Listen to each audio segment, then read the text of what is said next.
Hello. Hello, hello. Howdy, hi, welcome. Come on in. We're drawing today. I had an idea. I was like, what if I want to draw just green magical girls? Just want to draw a collection of magical girls, but I just want them all to be the green one. Um, so that's what I'm doing. And I've had that idea, and then I was like, and wouldn't it be fun if I then did like, oops, all yellow magical girls, and oops, all blue magical girls? So, I don't know, just anticipate twins, drawn, just a whole bunch of magical girls. So, yippee, wow. Let's rock and roll. Oh, let's also zoom in.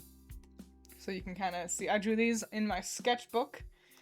So the sketch is already done. We can jump straight into line art. So we got some cute gals, and then some more cute gals. I feel like I'm in the way. Awfully in the way. Usually here, let me change the setup slightly. Just so that I'm not covering up so much. Cause you gotta be able to see the pretty pictures. Doo-doo-doo. There we go. Now I can be a little bigger as well. Okay, great. I do have a Discord. I asked on YouTube. It's okay. If not, lol, I was just wondering. Yes, I do have a Discord.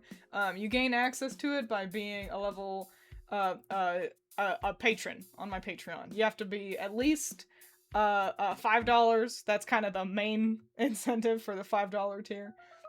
So there you go.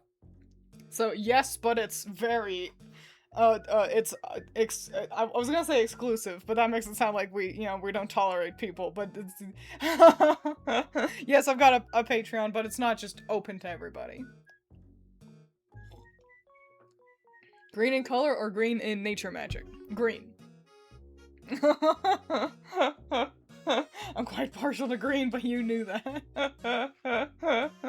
What is the role of the green magical girl? See, I think magical girls are not beholden to doing one specific thing based on color. I think colors are just often attributed to different roles. So, yippee. Thanks, balls, I'm broke. That's alright. That's alright. You don't gotta have no money or anything. You can just watching me is support enough. But that just does mean you don't get access to the Discord, where we talk about mostly not me. The Discord crew really like shit like Spider-Man and Warhammer. What are we doing today? We draw magical girls. Yippee! Exclusive, meaning just a bunch of fuckos. Exactly. How big's my line art? Yeah, that looks good.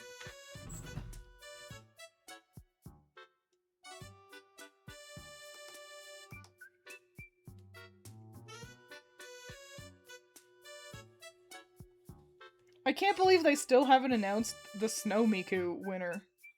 I've been, like, Googling Snow Miku 2027 winner every day, multiple times a day, for like a week. Because usually they announce it in late June. And it's like, that's where we are. Where's the Miku? At this rate, I'm gonna be able to talk about Summer Teto before Snow Miku gets announced. I take it you got a new sketchbook? No, this is actually near the end of the old sketchbook. I just decided that I wanted to, draw these, in sketchbook first. Kind of take my time, want to have fun with it. You know, because that's the thing, if I do, like, the entire sketching process digitally, like, on stream, I don't know, I feel like I have to kind of rush through it sometimes. Just because, you know, I don't like taking a million billion years to finish art on stream. I never like taking too long to finish art, in general, really. But, yeah, I'm like, I just want to kind of have fun. You know, draw a magical girl in the morning while I drink my coffee, while I'm listening to my Japanese rap. and then, you know, kind of think about what, you know, maybe what's the next one gonna look like, and get to her when I have another chill, calm morning at my disposal. Or actually, I gotta get a new sketchbook. Like I said, I'm near the end of this one, and also I finished my little sketchbook. So I am currently small paperless right now. I've had this for goddamn forever too. It's been absolutely one of the longest lasting sketchbooks. I don't even know how. I don't know what I was doing. Not drawing, I guess. They're waiting for Summer Teto before announcing Winter Miku. Depending on the time, I might not be able to make it to Summer Teto stream. Well, we can talk about that, actually, because I know I had said that Summer Teto stream would be next week, I do believe. Yeah, because Summer Teto's final submission day is in 2 days, so we are reaching the end of that. And I'd wanted to get that stream out next week. However, there is kind of a major holiday. The 4th, at least in America, the 4th of July. And Allison and Critter are busy goyles. Yeah, and we might not actually be able to, because first up, we need to, like, get together and review all your guys' submissions so we can choose the finalists. And I don't think we're gonna be able to get together this week to, like, review all you guys in like a Discord call. So that means that, like, Summer Teto is gonna end up kind of pushed, you know, in just pushed forward a little bit. So yeah, it's gonna, wait, the stream is in July? Yeah! You think, the final day to submit is the 29th, and then, Allison Critter and I need to review your designs, and then, the announcement stream will happen. So, I know, it feels exciting because, like, the 29th is coming up, and then it's like, that's the big day, but it's like, we can't move forward until, all three of us have a day where we're available. And the thing getting in the way is, oh, visiting family, oh, celebrating a national holiday, all that jazz. So, so yeah, it will, now I know for next year to maybe not plan everything right around the 4th of July, and we can always move forward. But yeah, so it'll be it's not gonna be announced on the 29th or anything. Firework Teto Day, obviously. Exactly. I don't know why, I always assume the stream will be on the same day as the deadline. Yeah, I know, I'm sorry. Yeah, it's gotta take a little bit of time. I thought I had made that clear, but I will, I'll have to tweet about all this, so you all know. Are these original magical girls? They are! All original.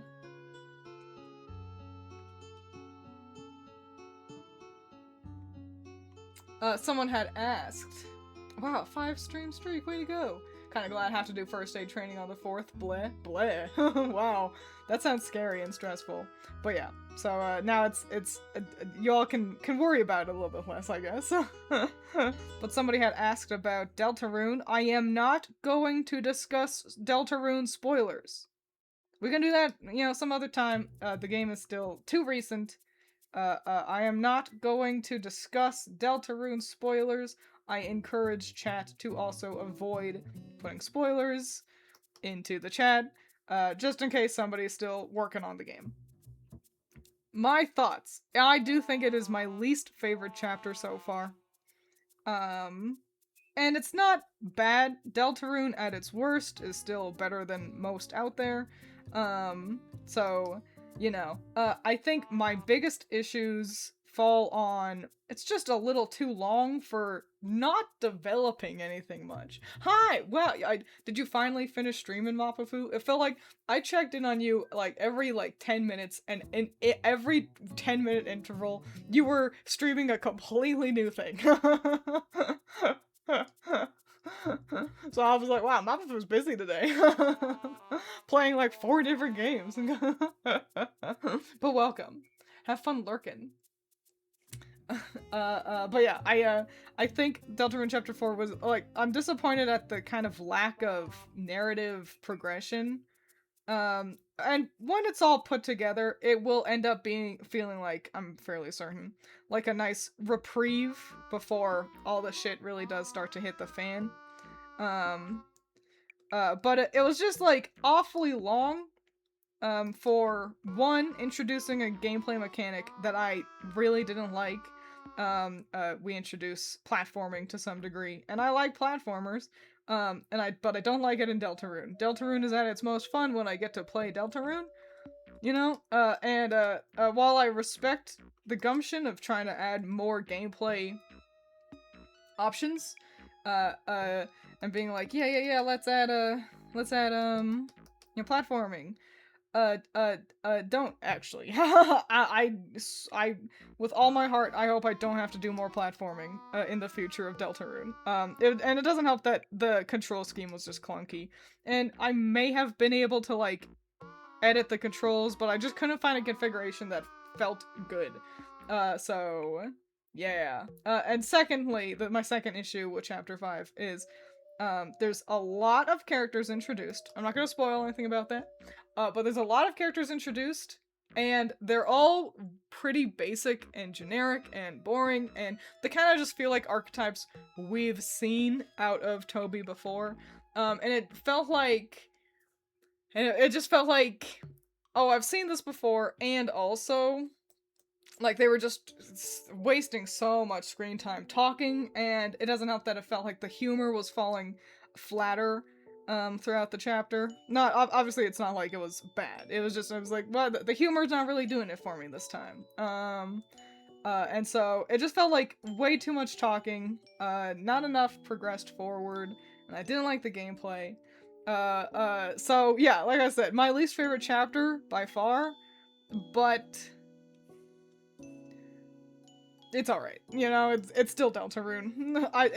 We were literally talking before Chapter 5 came out, Alice and I, and we were like, positing the question of what could be the greatest game of all time.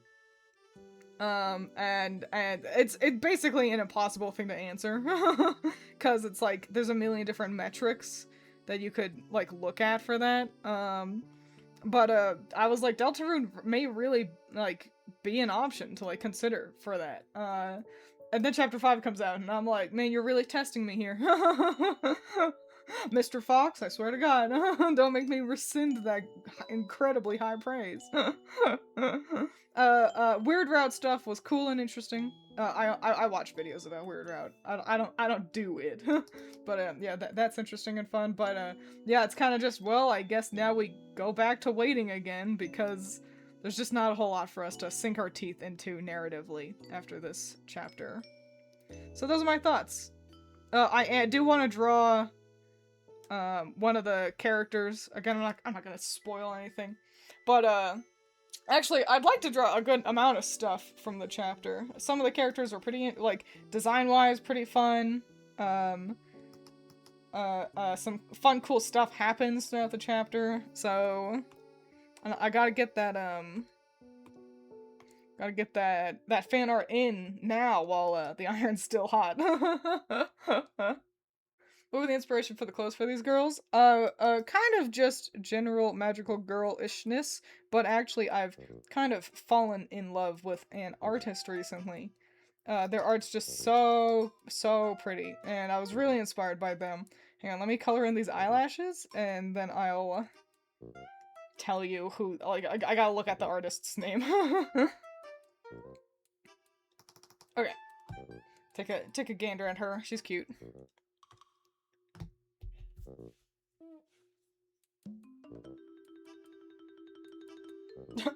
Twiins doesn't like forming her plats in Rune Delta. Game is more fun when you play the game? I'm not sure that'll catch on. Plantuck appears.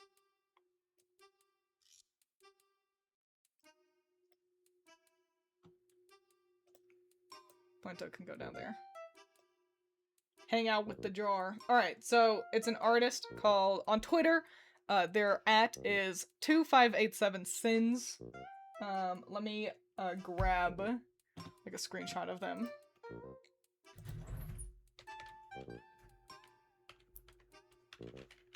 And I'm almost definitely going to be talking about this artist later in the year when I like give out when I do my my annual award show. I tend to have an artist of the year, and I do think this artist is going to be my artist of the year.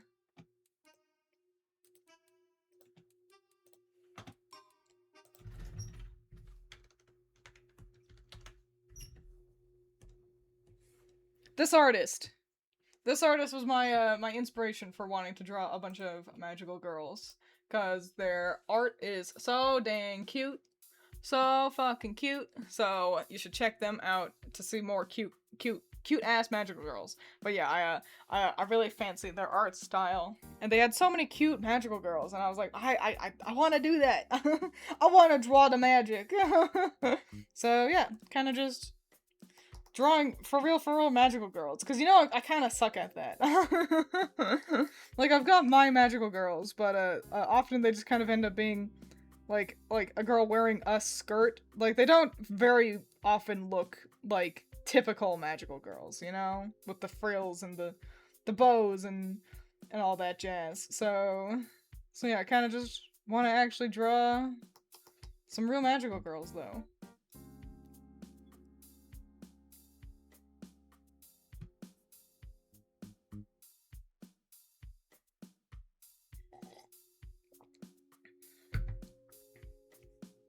The Twiins Oscars, exactly.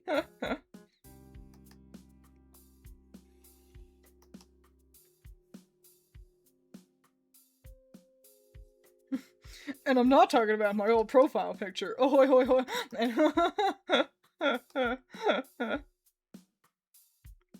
Do I still have that Oscar emote? I gotta get rid of that.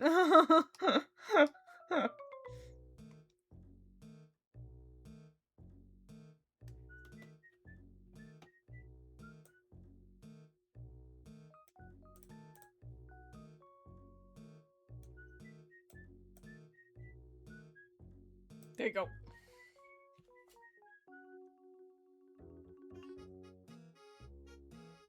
Gotta go to sleep. Well, have fun sleeping. Make sure the sleep is good.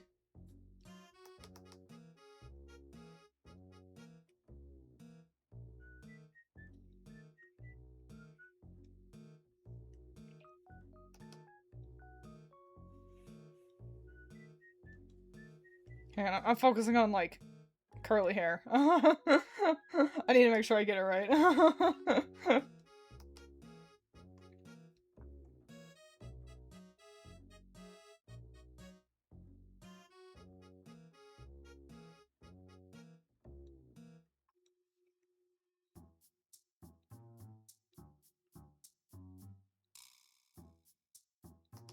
Nice.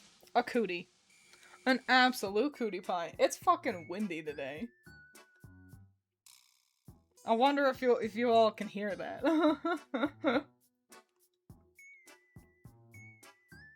The bows on the legs are so cute. What the heck? Thank you. When in doubt, just keep adding more bows. That's what I say.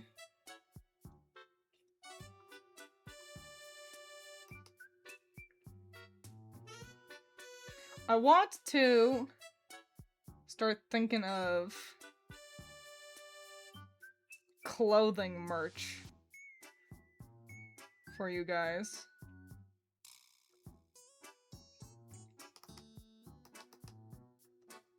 Yeah, these eyes aren't even. I need to move this one up.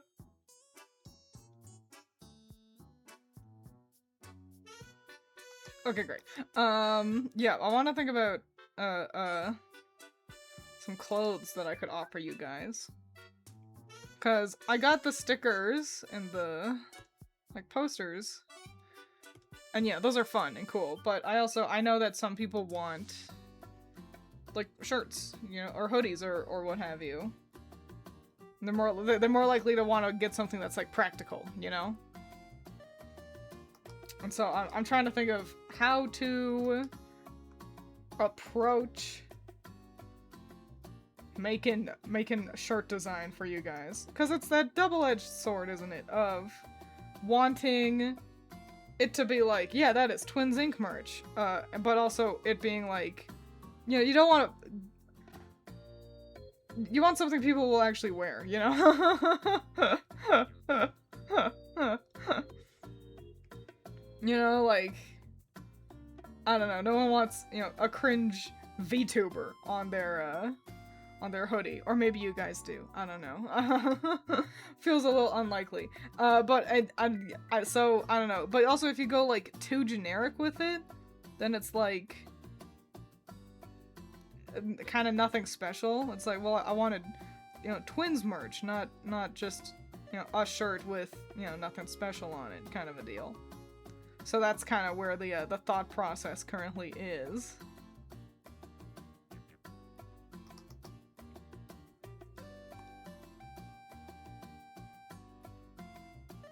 Make half short, half pant with wide Oscar on it. That might be the most cursed sentence in chat so far.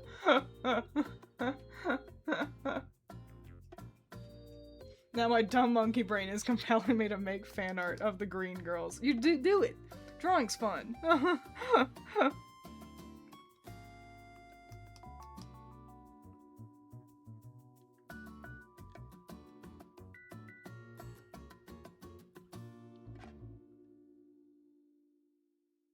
Gotta go to sleep? Dang. Couldn't be me. Well, hope the sleep is good. Hope you wake up feeling refreshed. Then you have nice dreams. Nice dreams that aren't weird.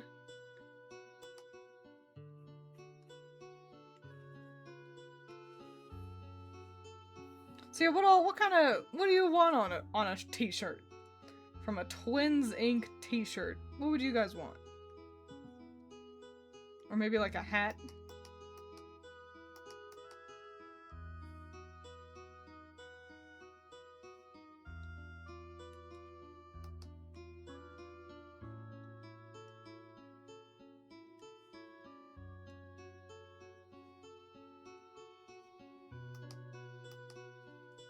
Sorry, my line art here is a little loosey-goosey. Gotta find the information through the pixels. Twiins streetwear, Twiins cottagecore fashion, Twiins couture, Twiins camp fashion. Maybe like a picture. Like what kind of art would you want on a t-shirt? Horns might be a cool design element to have. I mean, I feel like it's just a circle with a piece cut out of them.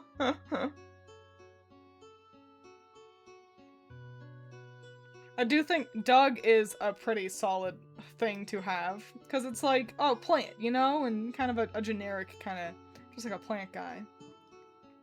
But if you know, you know, you know?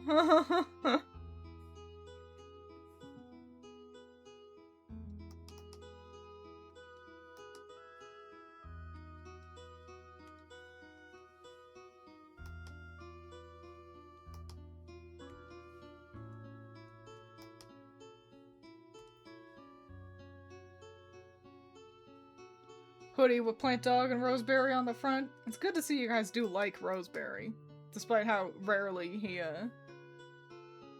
participates. I will start thinking on how to do that then. I guess I could just reuse the like plant dog art. We'll see. I'll think, we will see.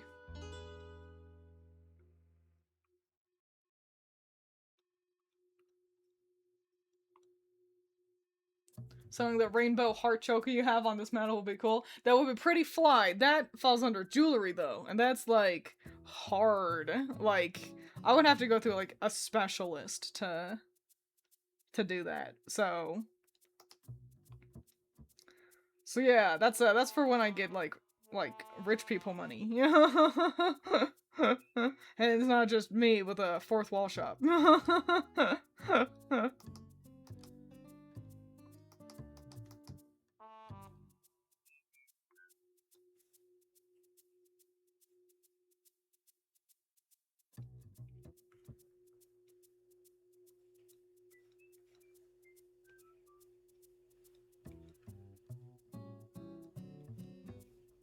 Hang on, I got big ass ruffles I need to keep track of.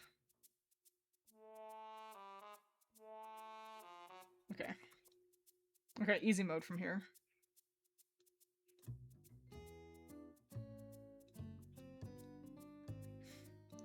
Easy mode, but then I continue to just not talk. So easy.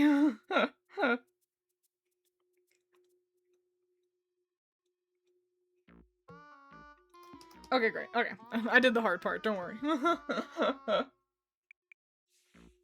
Turtleneck with the heart choker.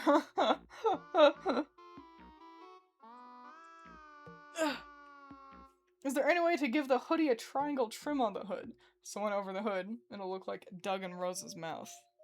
Roseberry actually doesn't have that kind of mouth. Just a pouty guy. That's a Doug exclusive. Oh,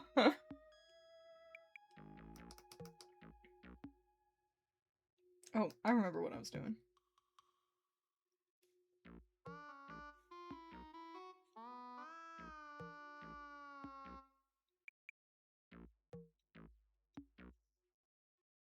Great, okay.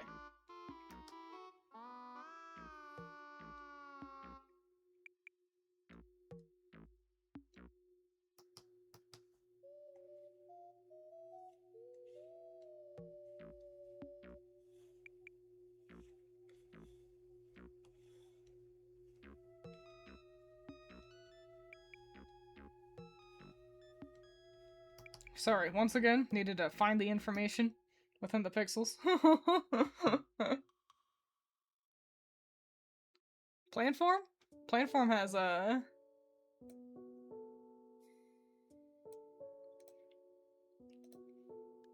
big kissy petal lips. And also, chompy teethers.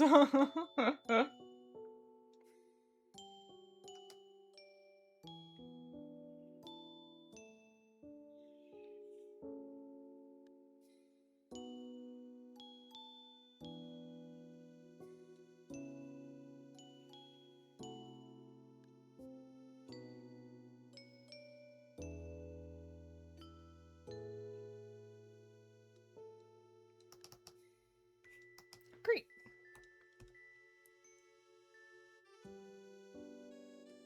Oh, well, I forgot I didn't do her legs. I was like, on to the next girl.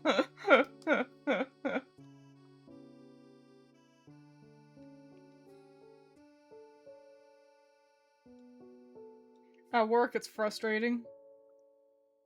I asked for 2 days off. Those are the 2 days that I was scheduled. And it's like, boss. And it's like, it's frustrating twofold, because one, it's like, I really can't work one of those days. I'm completely unavailable on one of those days, and so it's like, you've screwed yourself, because I cannot go in, like, at all. Like,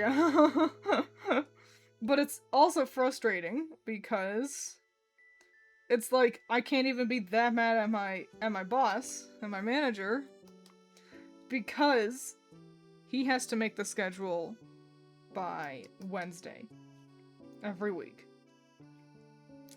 For the next week. And I didn't even, like, write down on the calendar, hey, I can't work on these days. Until after he made it on Wednesday. But then I can't know if he scheduled me until, like, Saturday. Like, it takes so long for the pipeline to figure out the schedule. And it's always only 1 week in advance. And it's dumb. It is dumb and stupid. Twiins Inc. branded bucket.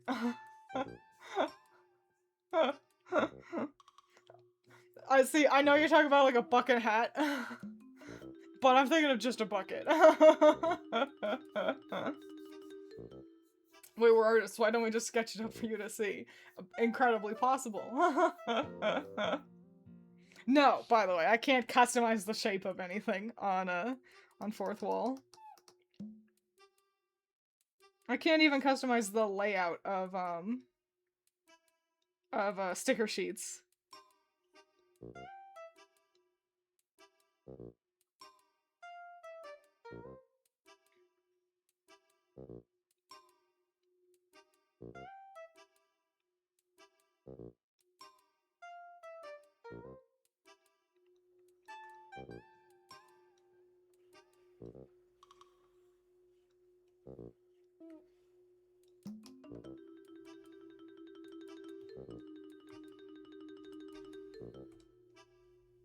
No, I like that. Okay, sorry, I had to think. You know how it goes. Twin starts thinking. Uh-oh.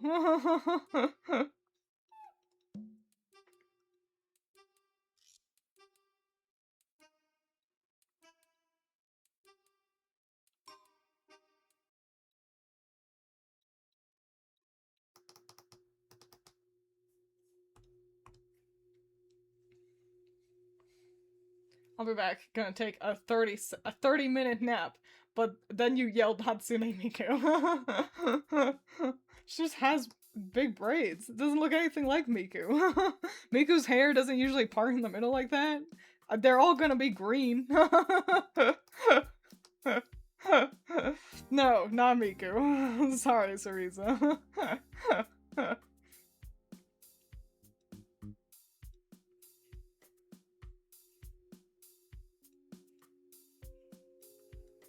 Would you categorize Miku under green, blue, or correctly under like teal/cyan? Or are you one of those like absolute weirdos who are like purple? It's like who makes her purple? Other than that one art for yes. Like no who makes purple Miku?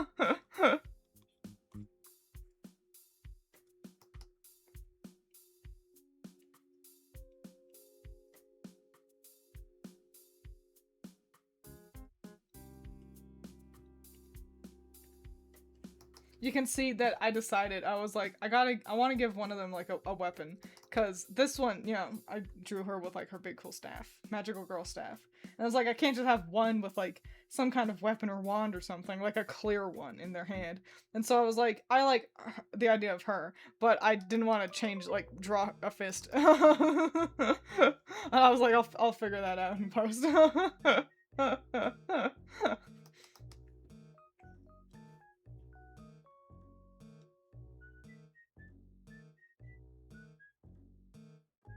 Previously, we were talking about shape language in art, and this is actually a great example of what I was. Hang on, that triangle is like askew.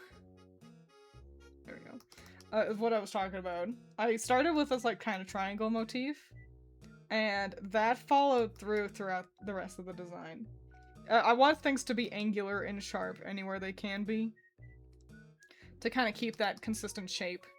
It's also why we got triangles, like diamonds down her legs, and along the edge of her skirt. Even her braids are in essence, just diamonds going down ahead, depending on how round they are. So yeah, just a sharply designed magical girl. And that's a good example of using your shape language to your disposal.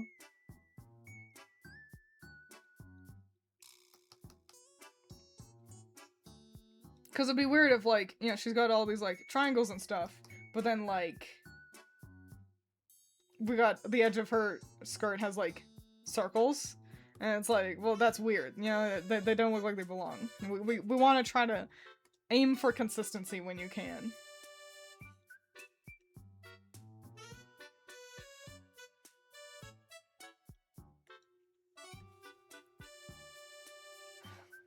Are you team blue, green, or correct? Exactly. But yeah, she's teal / cyan. What are the clothing options on Fourth Wall? They seem to have actually a lot. I haven't looked at them, but they have a slew of different types of, like, t-shirts and sweaters and hoodies. Kind of the normal stuff. Dresses as well. Dress is hard, though.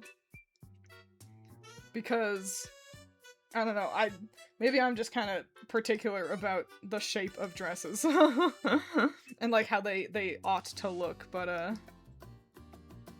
yeah. I would, if I were to design a dress, so if I want a dress, either I want just, like, a flat color, or I want, like, an all-over pattern. And that's hard, so. So, a dress would be a hard one to provide, which is hilarious, because it's like, that's the main thing I draw and wear.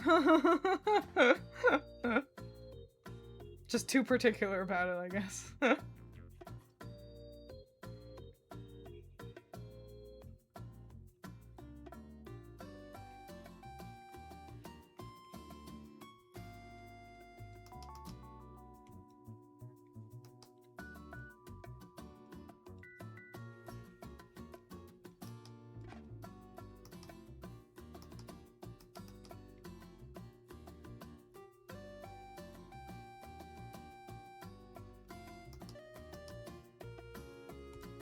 Noise.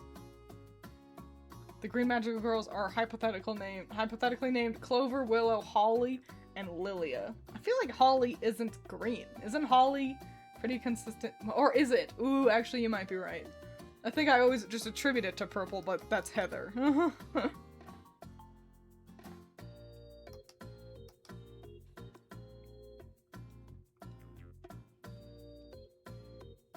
Now it's the real question of, okay, which one's which? Are they in that order, or,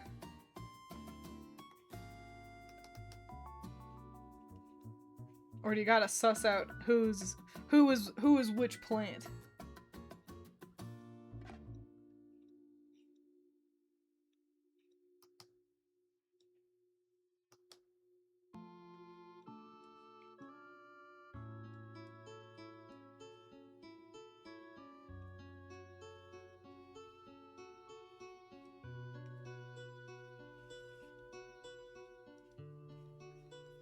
Yeah, sorry, I'm designing a magical girl wand upside down.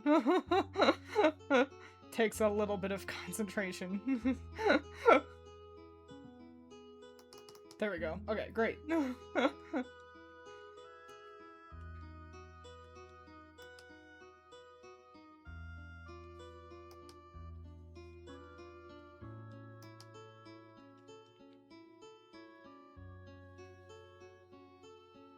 Holly is notably Christmas emerald green. Green with red berries. You wanna know how I remembered that Holly is indeed green and that I was thinking of the wrong plant? I think of Holly Leaf from Warrior Cats. She was a black cat with green eyes, and that's where she got her name. Was the eye color. Because I'm a loser.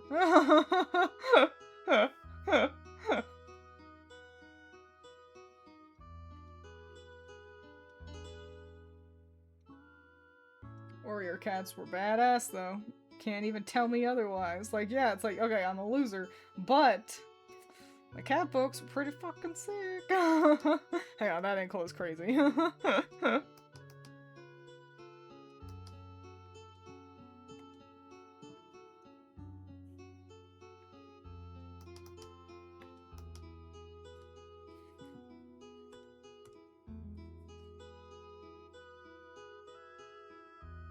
I like that her braids make a heart, which combined with the triangles make her feel a bit off-kilter. Well, thank you. I wouldn't use the phrase off-kilter personally. The goal is for them to just be cute little magical girls. I don't want any of them to be like, and that one's a psychopath, or you know, that one's the evil magical girl.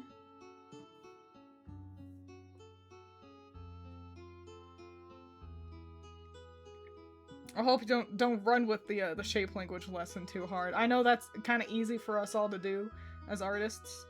Okay, I learned about complementary colors. That means everything must have complementary colors. There are no other options. And then you end up pigeonholing yourself and being and I see it a lot with like analysis. Like yeah, and if you look, okay, if we're looking at like the color theory of it, this character is in red, which due to color theory tells us that evil and blood, and it's like, well, no, there's like nuance. You gotta think about it, and there are no absolutes in art, is what I'm saying.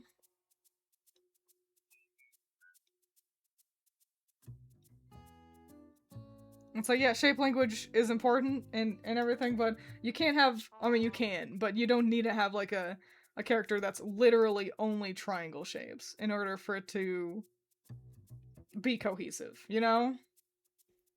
So yeah, don't let yourself kind of like really get stuck in that sort of mindset. I know it's easy to do, trust me. But just art rules are suggestions more than rules. There's no wrong way to do art, and that's always the number one rule.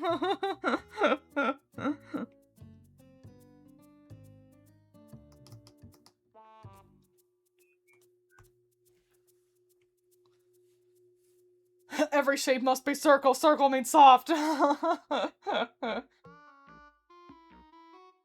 they have to be plants? I haven't made any of them, like any kind of theme, other than the color green. You all can figure that out. You can decide that as I color them. Maybe that'll help bring to life some ideas. If it ain't a rule, why call it so? Because what else are you gonna call it? A theory? An art theory? Thanks for watching. No.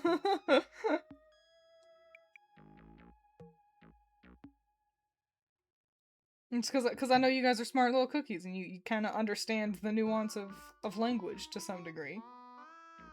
You have to understand the language of nuance to some degree if you watch a Twiins stream, because I barely use the language right.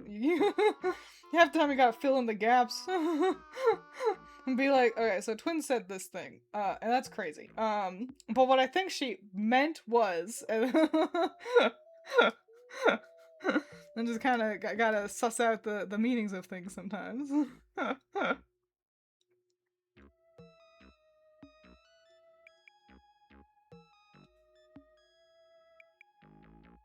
I do love an eyes closed character. The reason they don't show up more often in like my stuff is because I also really like coloring in eyes. I think they can be a really striking part of a character design. And so it's like, I could have eyes closed, or I could make the eyes purple, you know?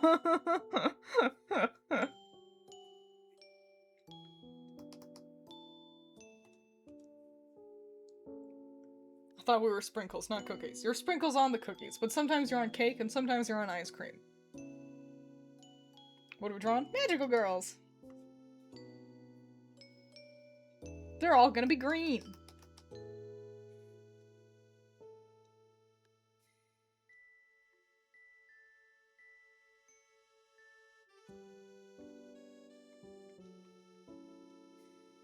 Yeah, gotta get these little details in here. Okay, nice. The little details no one will ever see, but I'll know. God, that's so real.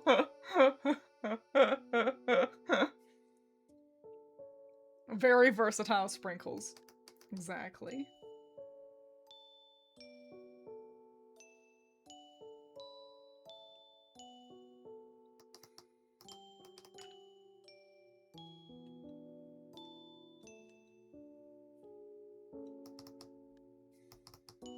No. I don't like it with the eyelid information.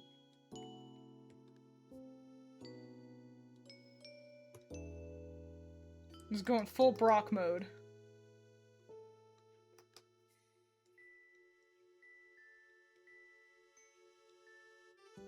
I'm gonna have to get the staff in here. I mean, why would I give a... a character, a staff that I have to draw. Oh, it's just like the most classic magical girl weapon. Ugh. Straight lines are hard. Okay.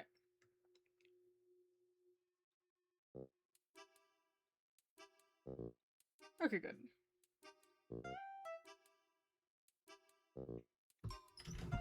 She keeps her eyes closed so they can do a joke near the end of the season where she opens her eyes really wide. Yeah, like she gets like mad. Yeah, listen, it's a joke we all see coming a million miles away, and it's good, so we don't mind. Yeah.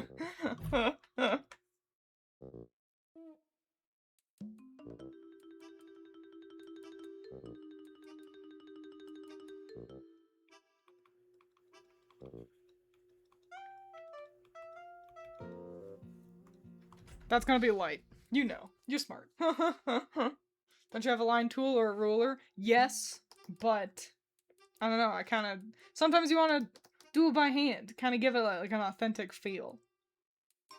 That's how I feel sometimes. I'll just make it feel a little bit homely, kind of like how So, if you're a good artist, what you do when you draw characters face on, is you draw one eye, and then you copy and paste it, and you flip it over, and then there you go, you got another symmetrical eye. But what I like to do is do that at the sketch phase, specifically, so that then I still have to do the line art of both eyes on their own. And so while the sketch is, like, symmetrical, there's still just, like a opportunity for unique variation, from doing your line art. You know what I'm saying? I don't know. I feel like things that are, especially with the symmetry tool, I think if things are too symmetrical, they end up looking boring. They look flat. Like even human faces are not perfectly symmetrical. You've all almost definitely seen images where if you someone's looking straight on and then you rotate, like you flip the image, and then suddenly their features like look completely off. And it's not because people are wrong, it's just we're not symmetrical. And I feel like in art people tend to kind of ignore that, and that's fine, you know, but I don't know, I don't want my art looking too mechanical or something like that, so I tend to like avoiding super hard symmetry if I can. In terms of like features. I like a good symmetrical outfit, but even then I'm recognizing the value of bless you of variation.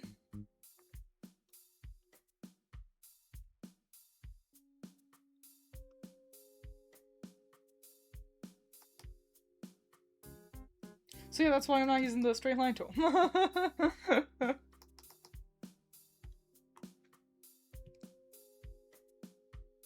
How dare you assume I'm a good artist? You're so right, sorry. Have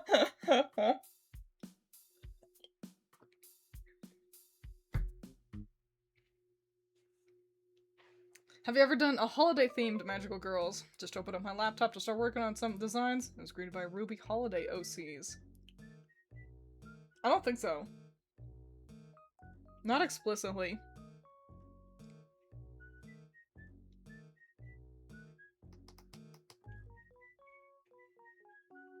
I should, though. That's a great idea. I'm stealing that. Like a good artist. Good artists steal ideas. But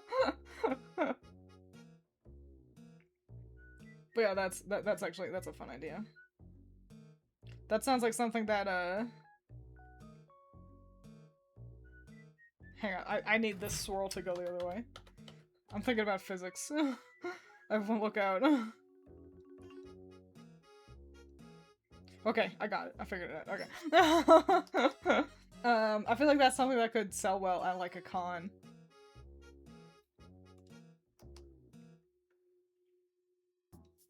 It was holiday Magical Girls. I feel like you ought to skip over Thanksgiving. kind of nothing to do. I guess unless you make like kind of like a pilgrimy looking sort of magical girl. But even then, it's kind of like,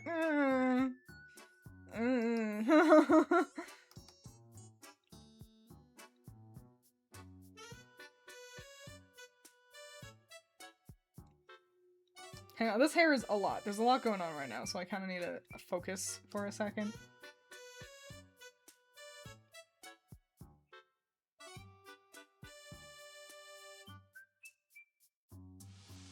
Okay. Okay, good. Back to not focusing as hard. A turkey mascot familiar. I would do it if anything just because I think the aesthetic of kind of like a pilgrim themed magical girl could be cute. But I don't know, Thanksgiving is just not the coolest holiday these days, is it? I mean, we've really taken it back. But just kind of that original narrative of it being us befriending the natives, and it's like, that's not what happened. You know, and it's just, I don't know, Thanksgiving just, and it has become very like, we all come around and we're all thankful for our family and what we have and all that jazz. Like, it's really become that, but it's just hard to ignore the history of the holiday. So it's like, cute pilgrim outfit. For Thanksgiving. You know? Be a Halloween magical girl, that'd be peak. You could probably do a little collection of Halloween magical girls. Honestly. Little kind of monster mash. Magical girls. I'm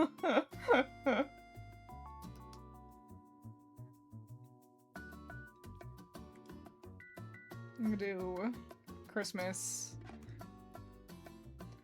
Or Frozen holiday of choice. Theoretically, you could do also like a collection of like Christmas, Hanukkah, Kwanzaa, or you kind of just have like a sort of generic winter magical girl. get it all kind of, it's like, oh yeah, it's the winter one, winter holiday, happy holidays. A pilgrim or a Native American. A Native American would be maybe the smarter choice, but I don't know. I wouldn't want to go in personally as a white girl. I would want to make a character who is also Native and not just like a Native American magical girl, because that feels like you're wandering kind of close to making their culture a costume, you know? I think a Native person could totally do that, and it would be swell and awesome, and me, as a white girl, it'd be like, I think maybe I ought to, not. It's just how I see it, personally. I've got plenty of characters who you could read as Native. I tend to not give my characters, like, strict, like, races. Because I like letting the reader, the audience member, be able to kind of interpret things how they want to. So yeah, I've got plenty of, like, you know, characters who you could read as Native, but yeah, I don't know, I would feel kind of weird being like, let's add, like, a headdress, you know? It just feels like it's not my, I just don't feel like I'm allowed to do that.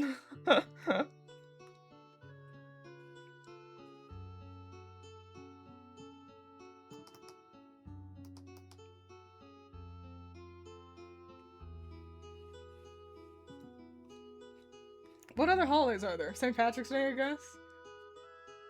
That's just a green magical girl, though. With a lot of clover theming, I suppose. Well, yeah, exactly. Wanna avoid the land of stereotypes.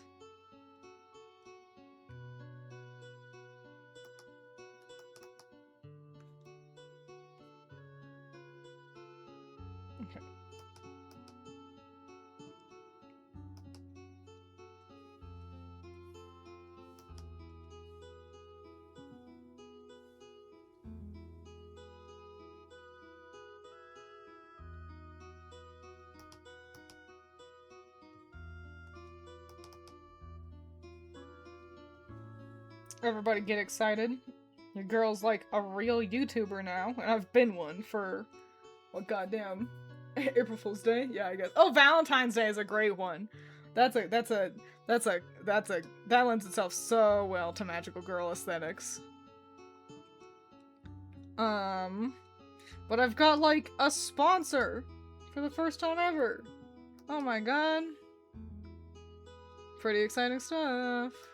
You can actually find an affiliate link in my bio already on YouTube for a proxy service. JP fans. It's sort of like Buyee, if you've ever used that. Ordering things from Japan is kind of complex, and it's because a lot of the times Japanese sellers, like, you need to put in, like, what prefecture you live in, and a Japanese phone number, and it's like, I don't have that. If you've ever gotten, like, VTuber merch, like, from, like, a company VTuber, there's a decent chance you've gone through a proxy service. Sometimes also, like, figures, if you're in those kind of spheres. But yeah, they reached out to me, and they've been really nice and cool, and I'm like, oh my god, I feel like a real businesswoman.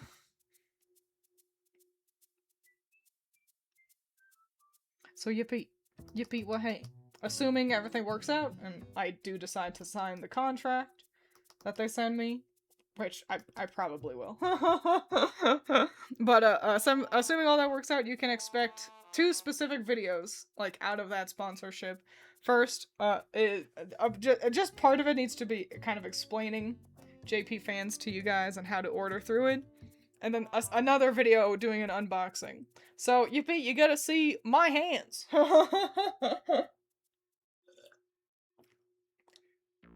Got a sponsor, it's not yourself? Awesome, I know. Really cool. The person I've been interacting with over email has also been really nice. So, that's cool. That's cool. And, yippee. If it ends up being a scam, which I don't think so. I did a lot of research before, like, engaging. But it's like, if it was like, this does end up being an elaborate scam, I'd be like, what? You were the chosen one! But I'm not anticipating that, so yay! Yay, woohoo, yay! Now we get to the fun part! It's the colors, yay!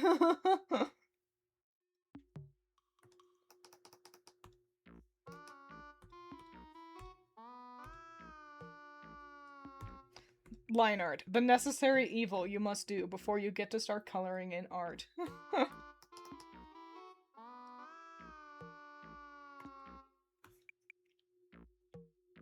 Twiins' hands reveal, never thought I would live to see the day. You actually already lived to see the day if you watched, my video discussing, Iono versus Kanari in Pokemon.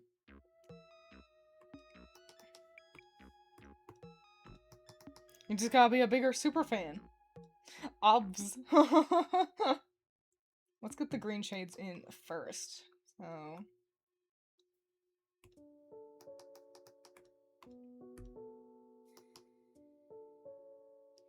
and then...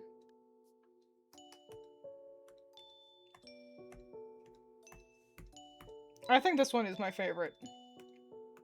Which girl is your favorite? Just, you know, through line art first. Which one are you liking? I'm really taken with, I don't know, she's got just such a cute shape. Cute shape, cute body language, cute face. An absolute cootie, so yeah. A total winner. But they're all pretty dang nice, if I do say so myself. It's almost like I'm kind of good at this. A little bit good at this. And these are all also designs that I would definitely like to have become merch. Just a matter of figuring out how I would want to approach that.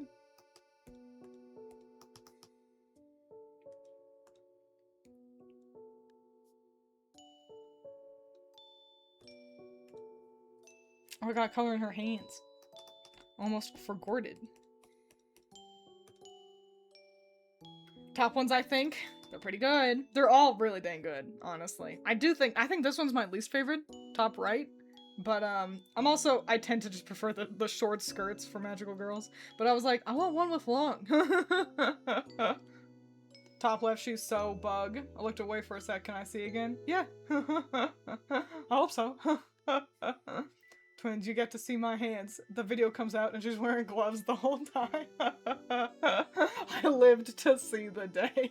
I watched that video and don't remember that. I have to go back and watch it again later. It's when I'm talking about the color yellow and how white people can pretty easily look bad if they're wearing yellow.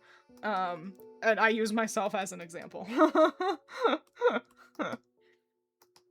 This is where we get really fun. This is where she's especially... where we're really cooking with gas here. Because she's green. But with pink hair. Oh my god. Oh my god. She's so fucking cute. Oh my god. Okay.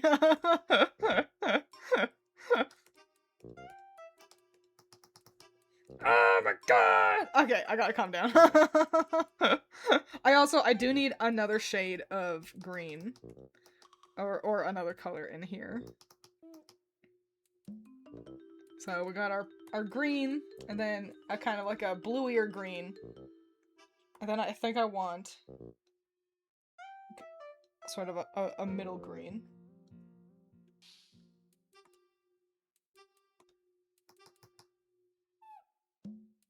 Or do I? Do I want a darker green? Yes.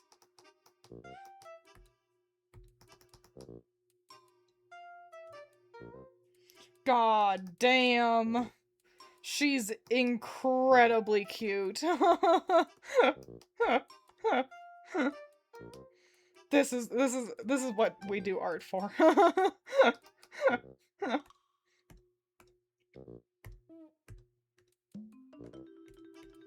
I was like, I went in and I was like, green magical girls. I want one of them to have pink hair.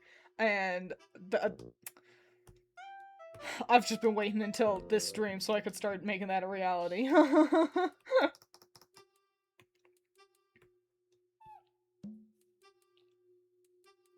The one you're coloring right now is probably my favorite. Also, to me, she looks a little chubby, and it makes me happy as a chubby girl. She is a little on the thicker side. I tend to be pretty consistent with the my magical girls. They're all basically just boxes. But yeah, something happened, and she just ended up a little wide, and that's okay.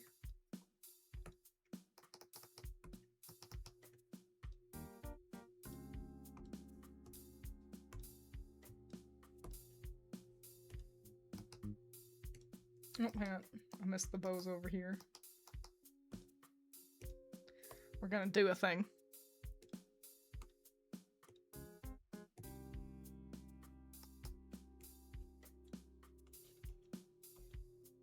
But not that thing. We're gonna do a different thing.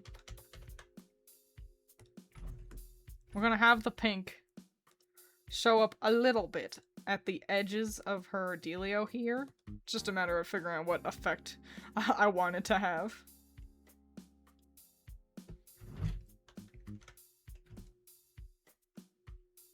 Okay, they're too big, but I think I do like the sparkles.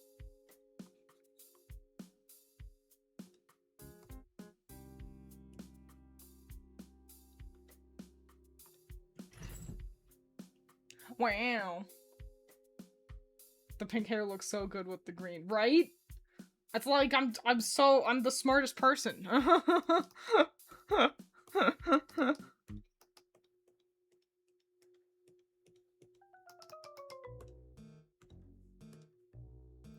What about Bluey? What about Bluey? Like the character? Or are you asking about the color blue? I'll do a blue one eventually. I think the next color I'm gonna do is actually yellow. And I also... Yay, she's... Oh, wait, hang on.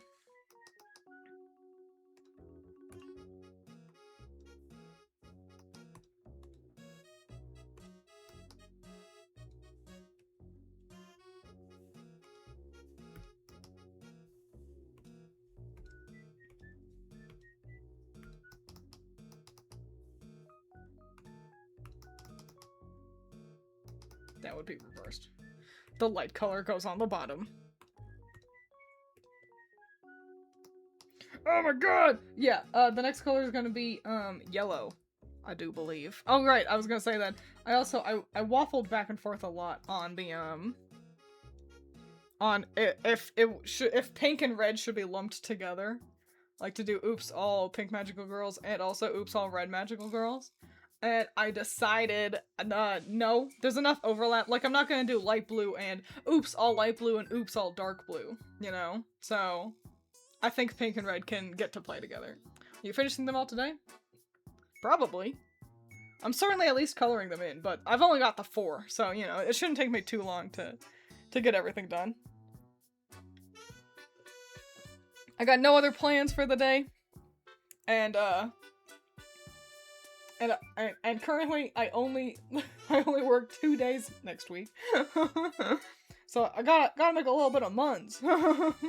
gotta get a little bit of money happening. We're jumping down here because I have an idea for her next, so she gets to be next.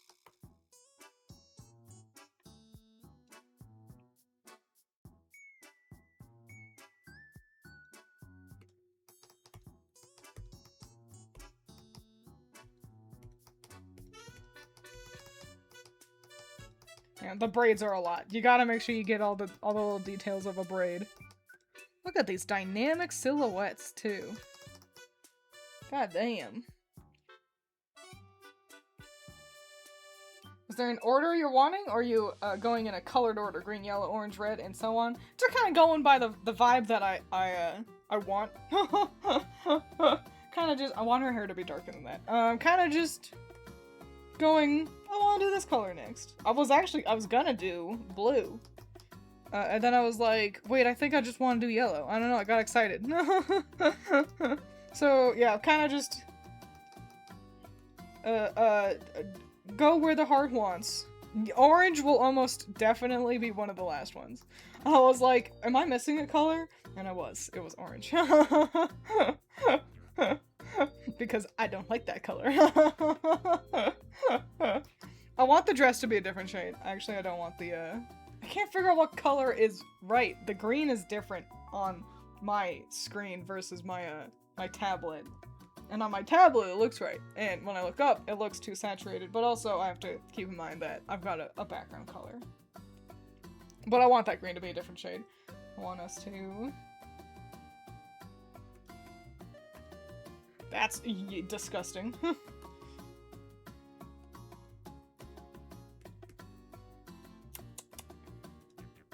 Do I want it to be a different shade?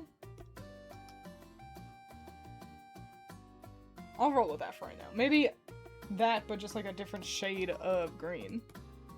Like same saturation, different value. We'll leave it like that for now. Is there gonna be additional colors like pink, brown, white, and black? I think it's just gonna be green, green, blue, yellow, orange, red, / pink. That's the same. And then purple.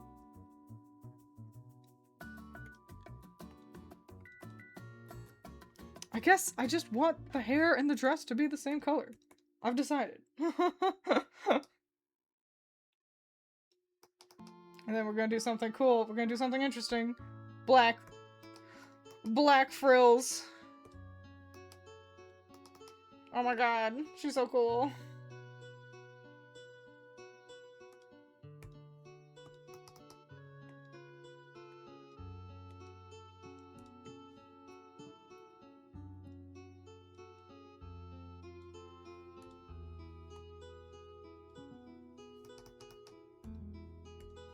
Then of course we gotta kind of have like emeralds all over her.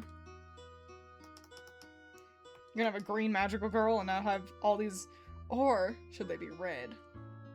No, they're gonna be green. I decided. But I do want to get some, I think, yellow in the design. This is a fun little challenge because it's like, how do you do an interesting color palette for every, you know, like kind of across a board like that. Actually, we're gonna make them yellow. Like, you know, we got oops all green magical girls. And so it's like, okay, so how do you make a green character and then do it again and then do it again and then do it again?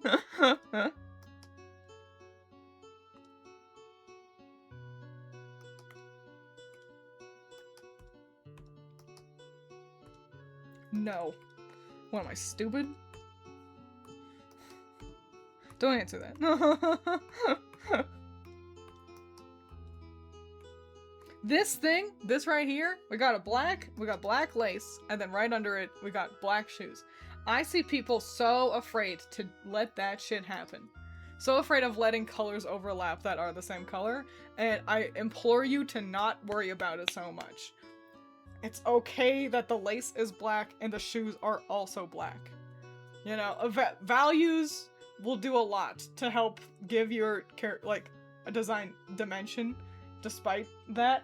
So I hope people don't worry so much about like having colors that are the same color touch. You know, it's okay. Especially I see this especially with black, and I can understand that's a whole lot of black right there, you know? But don't let yourself worry about it. I see it happen so often. Where people will be like, I gotta have like a belt because I want a black shirt and black pants, so I need to have like a brown belt. And it's like, no, don't do that. Or like you can, but don't feel like you have to, you know? She's the evil magical girl because in color psychology. I think she's certainly a little edgy. I think we can agree on that. Okay, I don't want the black sleeves though, because that does make it all kind of too much, black. I think we do need to get another shade of green on her.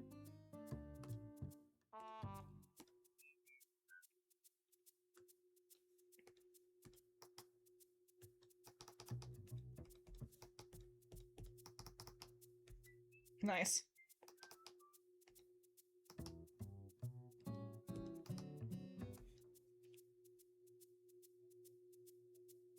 Okay, yeah. Yeah, okay. How to give it a think. Or do I just want all that to be white? It's what I chose is so similar to her white color anyway.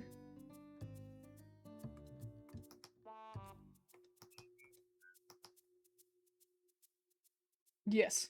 But actually I think those bottom scrunchies are also gonna be yellow. The hardest one to color is, I think, going to be... Hang on, my colors are bleeding out. They're wandering outside of their parameters from going over them so much. The hardest one to color is going to be this one, just because in my head I see a yellow dress with, like, blue frills, and that's interesting. That's not green, so, you know, I gotta figure her out. What about gradient? I'm not huge on gradients. I gotta be honest.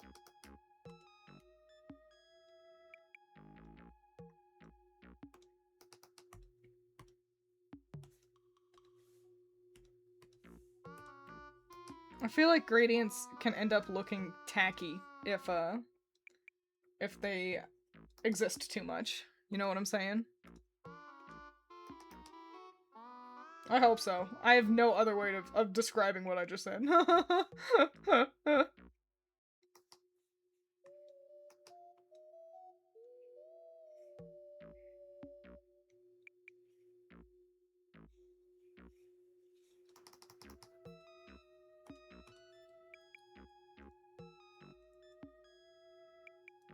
I'm weak for a gradient, especially on long gloves or leggings. I think a gradient on limbs especially end up looking like the artist just couldn't decide what color they wanted and figured I'll just do both.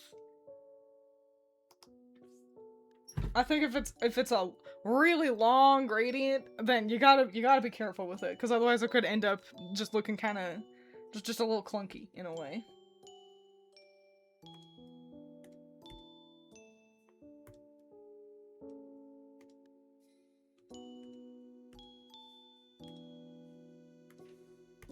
Hang on, I'm coloring in a tiny little wand.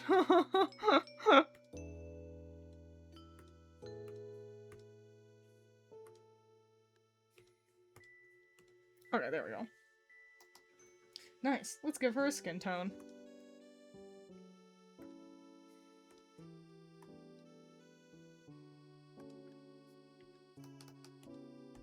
It's gonna look really similar to our background color here for a second. That's a little sickly looking. But I liked this medium kind of tone on her that the background was offering.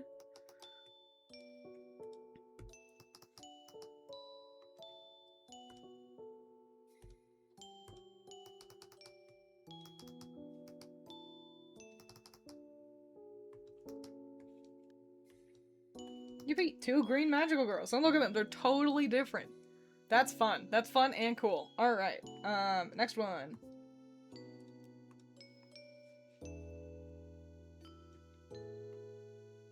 I know what I want to do with you.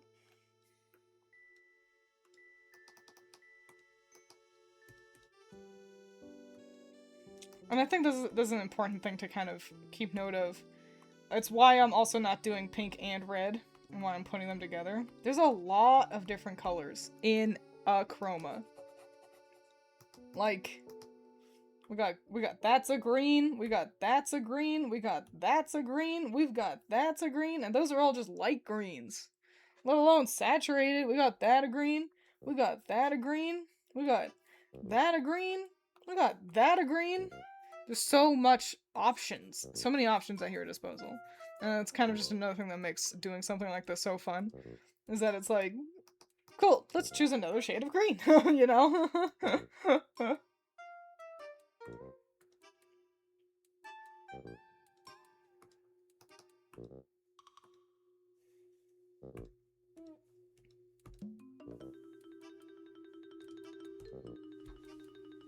Who are they? I can't tell them apart. Who are they? I'm glad you enjoyed your nap. Has it already been 30 minutes? Golly. Again, take a gander at our progress. I don't know if I like the shade of green.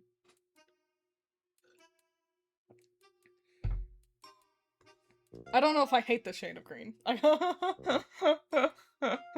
It's the mintiest I've ever seen. Thank you.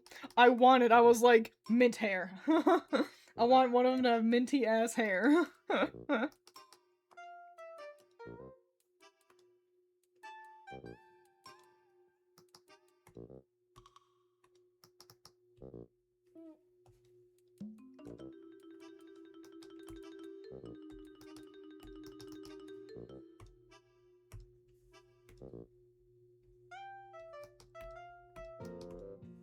That line is incredibly not closed.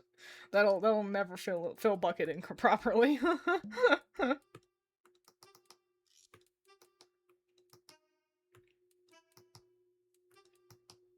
Cool. We definitely gotta get an accent color in here though. Because it can't just be green, you know?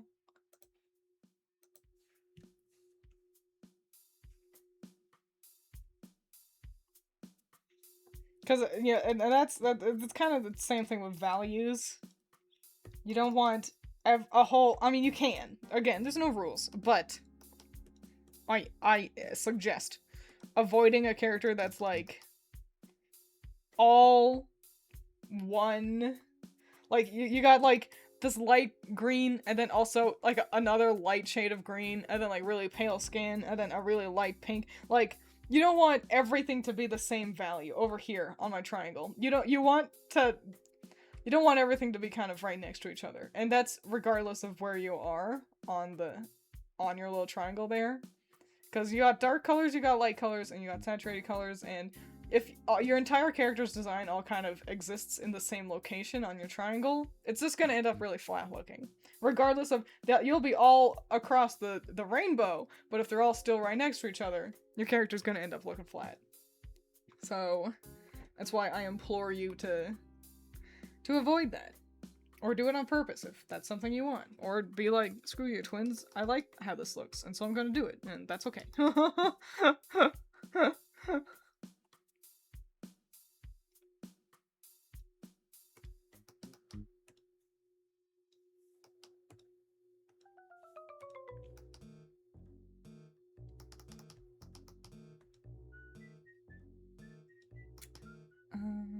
I'm thinking of what color I want to have the ribbons be. It's a little yellow, little Simpson-y looking over there. There we go. That's a real skin tone.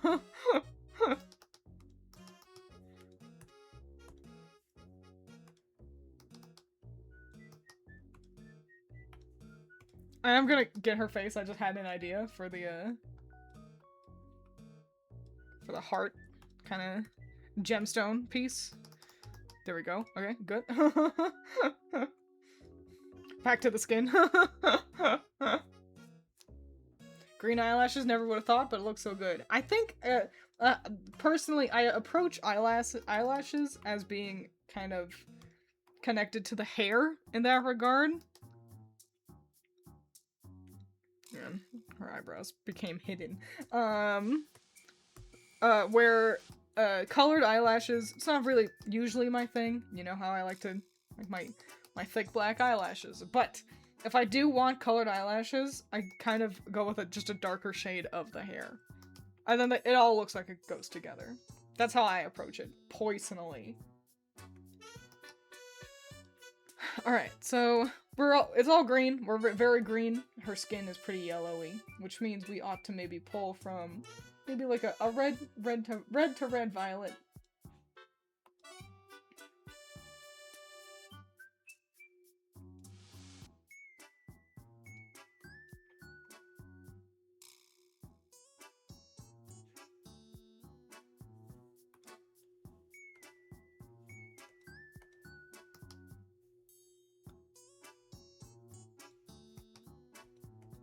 There we go.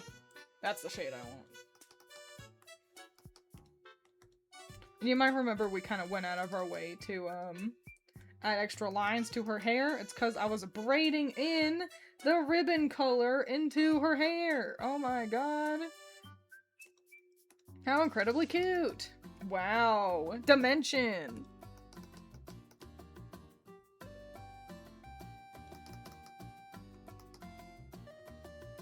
Neato.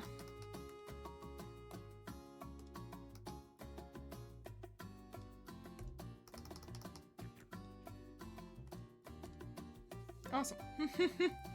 That looks so dope, thank you. There we go, that's a real skin tone. She said with no confidence.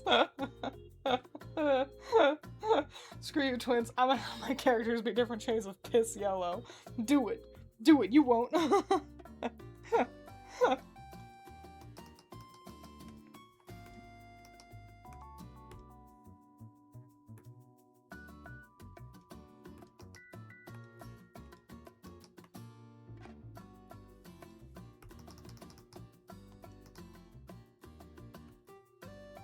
Cool. Cool dual-toned eyes. It's not something I do very often, but it ain't bad.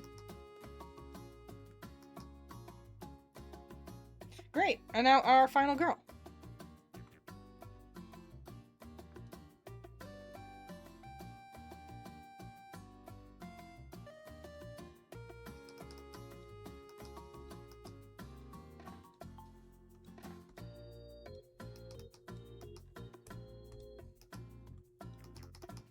With the staff that I'll also have to make sure I actually color in. Which, like, obviously I would have, but I don't know, the weapons are always just so hard. I liked the idea I had of the frills being, like, a pretty bright color, so let's start with that.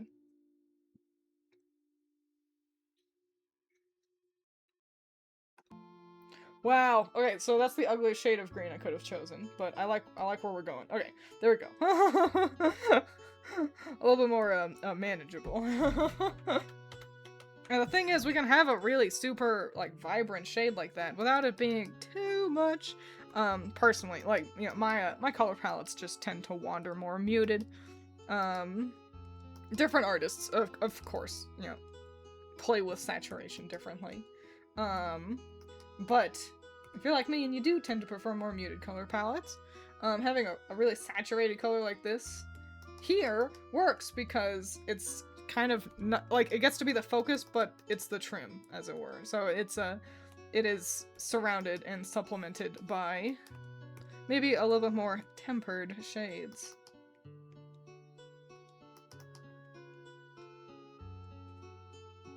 I noticed earlier, did you originally draw these girls on paper? The sketches for them looked different from other drawing streams. Yep. Let's get rid of all my... Yep. Scanned it from my sketchbook. I've got a scanner. But yeah. Pencil sketches. Wow. Look at that. That's pencil. Wow. Look at them without line art. Ain't that crazy? Pretty cool stuff. We're still, like, reading the characters, even without line art, which is good.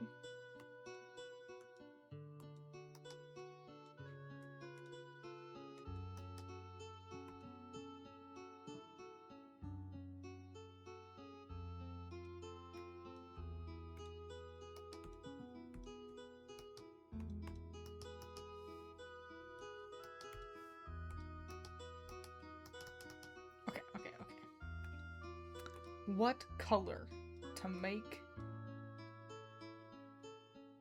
all of this? We got brown, which is like a yellowy orange, and we got green. And I'm like, so do I want it to be also green, or do I want it to be like a more muted color?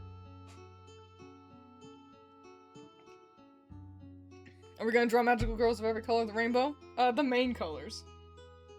Green, yellow, orange, red / pink, purple, blue.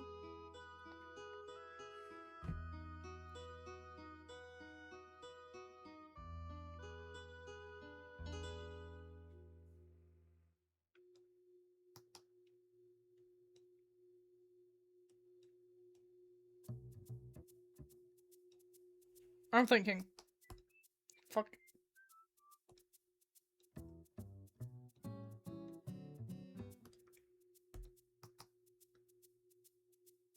Maybe a cuter shade.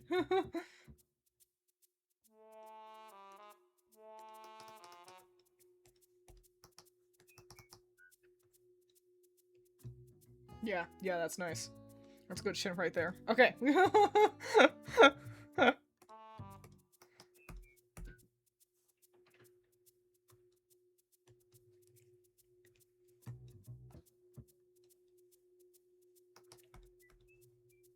Hang on. We got saturated already. Okay, good. But we're saturated in a different way here.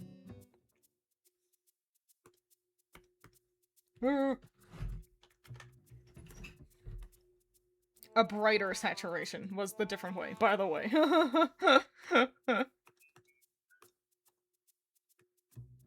So now, kind of what it is, it's everything else is laid back, and then the trim with the bright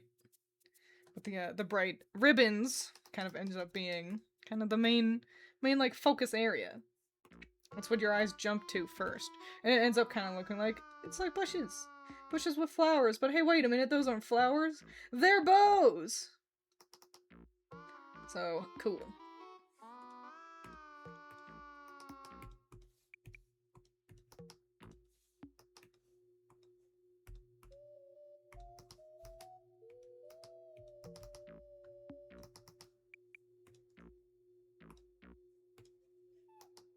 And now it's the real question of how much of these shades do you incorporate elsewhere? And in fact, actually, I think...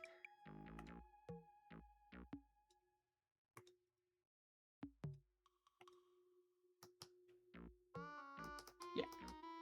We're even gonna push it a little bit more. Now we're wandering dangerously away from being a green magical girl, but I want that bright green to be the really, like, to really stand out.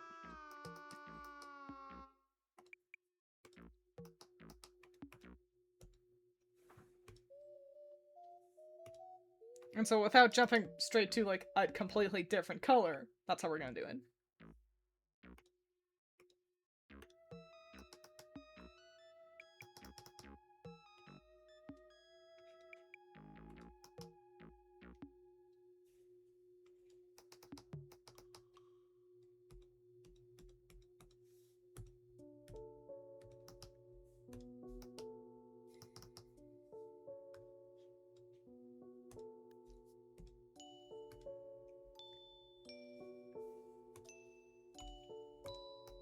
Hang on, I'm thinking.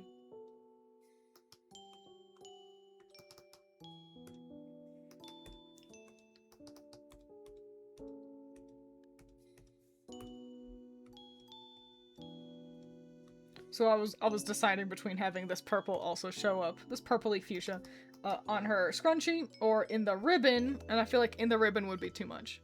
The purple is kind of like a huge accent for that green, so I don't want it to show up too much. And so that's why I made the decisions I did.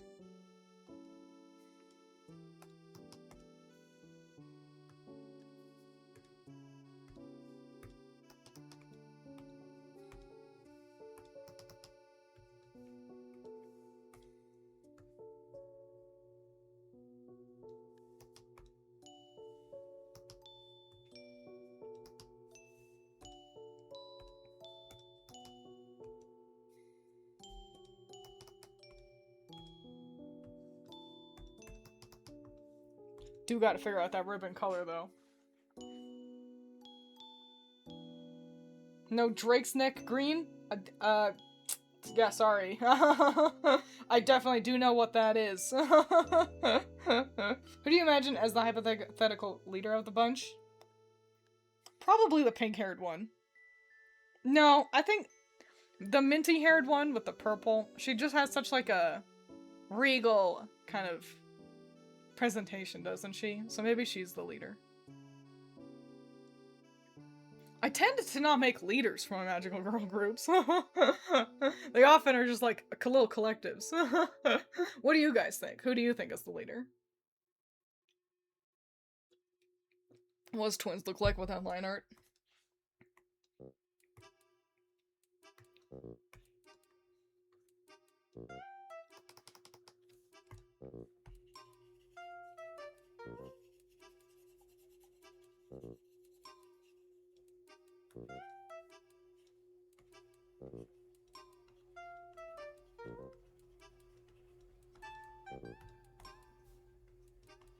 Like that.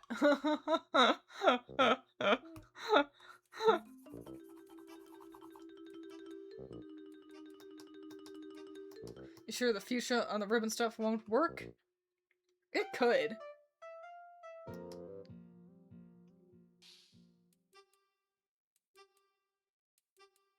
Yeah, I think so. Because like, I was like, I don't want it to be the green, because then it's like, that's a lot of green. And I don't want to grab a new color. Yeah, that's the big thing. Bottom right's in charge. She does have the biggest weapon that we get to see, you know? So, what if it's a dual-toned ribbon? Hang on, I might be the smartest person in the room. Starts purple, then it flips, and then it becomes purple again, and then it flips.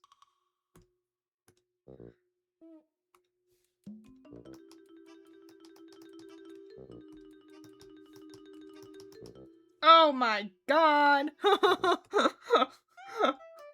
That might be it.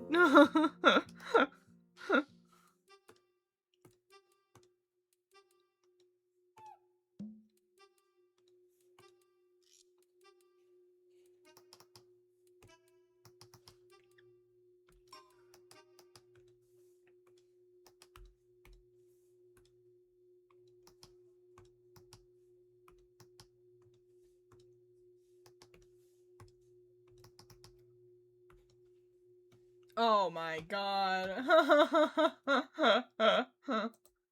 Saw your Twitter post, everything good? Me? What did I tweet? I posted that I was going live and I drew a bunch of tetos. Yeah, I think so. Or do you mean like, oh, to Messiah, I see. You're talking without me. Oh, I guess I'll just go over here, go back to doing my art. No, that's alright. Hope everything's okay.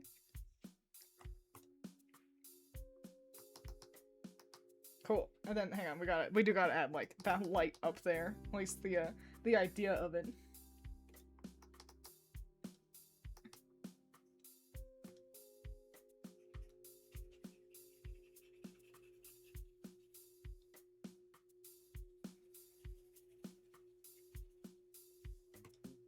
Boink boink. You can't color in the ugly little edges.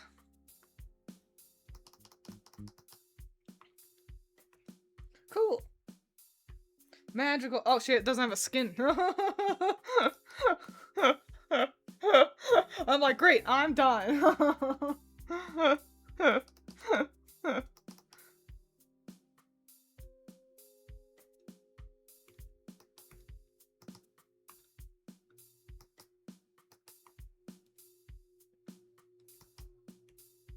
Don't mind that her eyes got colored in there. That'll be fine. But actually...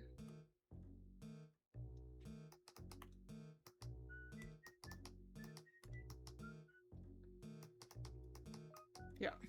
I think I like how the dark value kind of plays with the rest of the look. Yeah, that's nice. That's nice and good. That does mean, unfortunately, I chose the one white girl to be the leader. Which I didn't mean to. I only went in knowing one of their skin tones, and it was this one. Transparent magical girl who has facial features.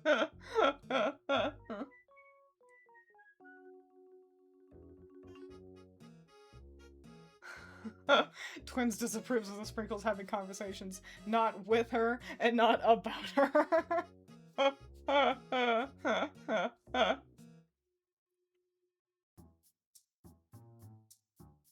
Alright. Cool.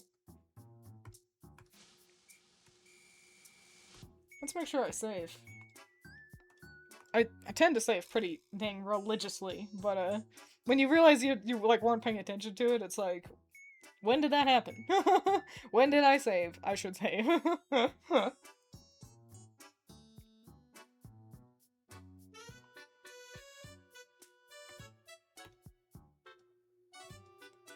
Let's add some lighting. I think I want to try to strive for simple lighting again, to some degree.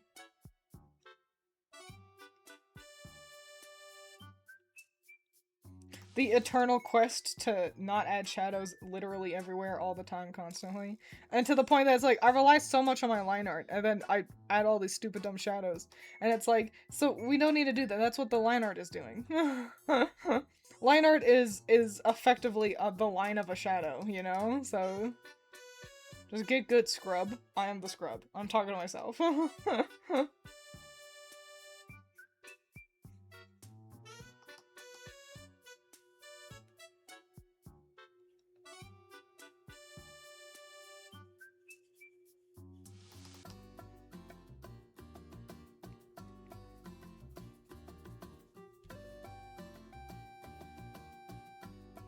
It's giving we're all African Americans plus Mark. There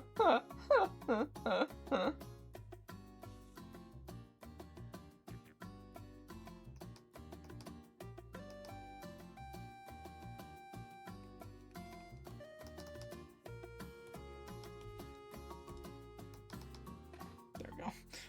I always forget. I'm like, how do you shade in a low mouth? Maybe what if you just don't? What if you just... There you go.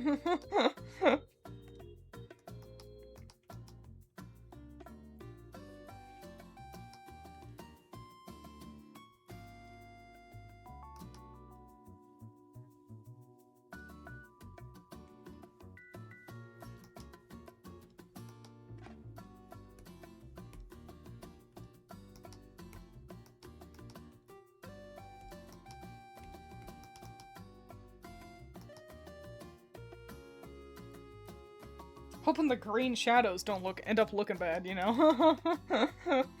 I was like, we got so much green, I should have, like, a green multiply shading layer. And I'm just like, I hope it doesn't make their skin look ill.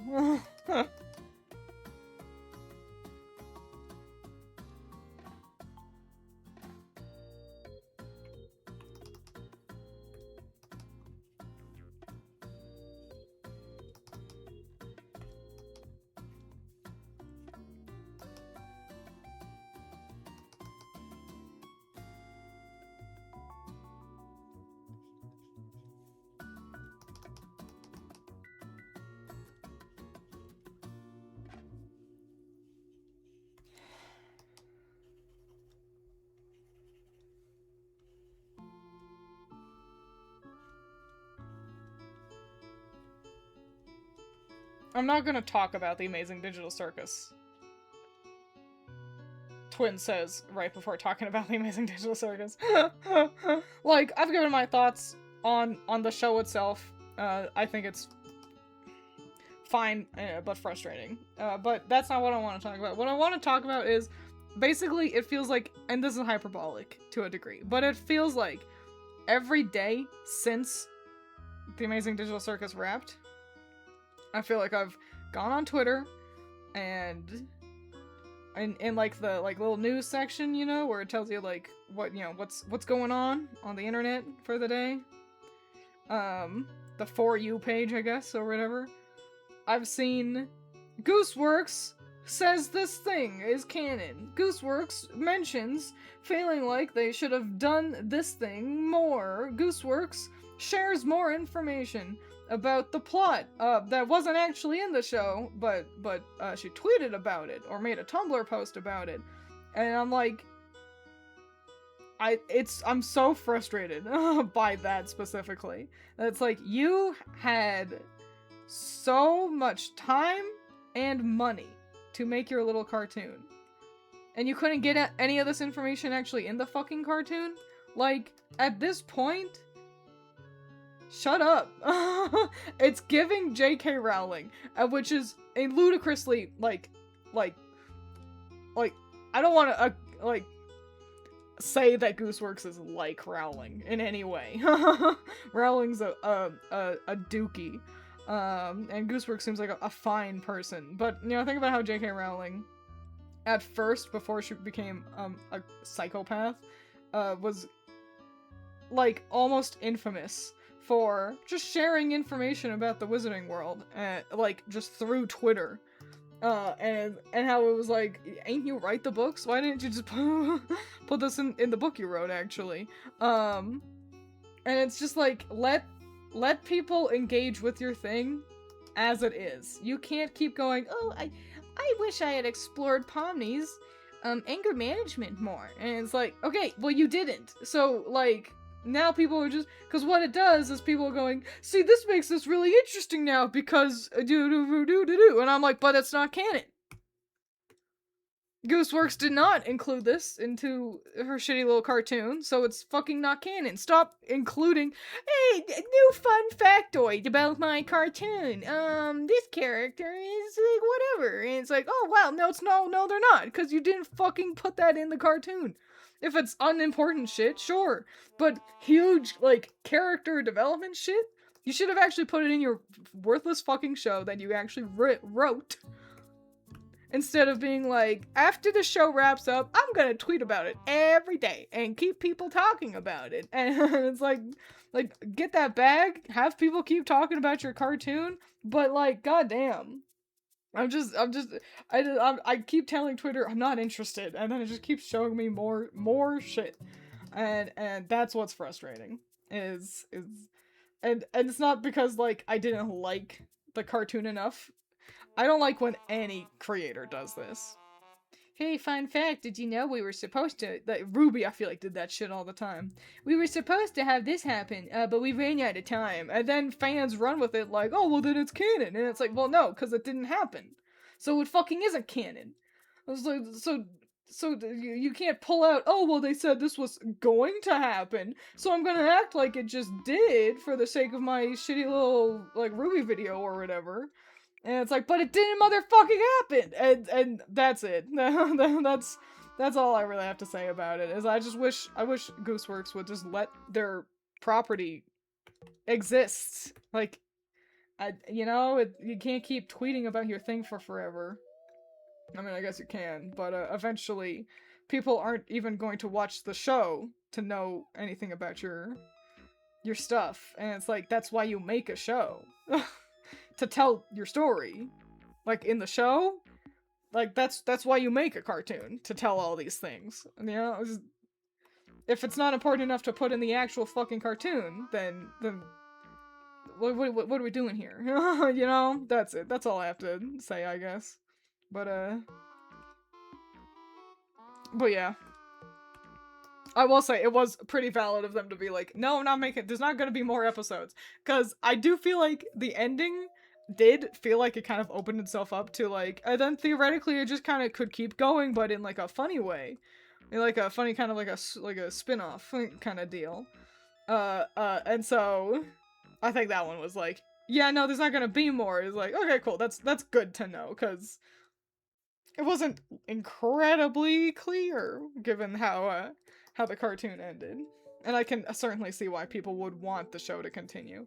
I feel like there's plenty of ways that, you know, season 2, let's save our abstracted friends or whatever, you know?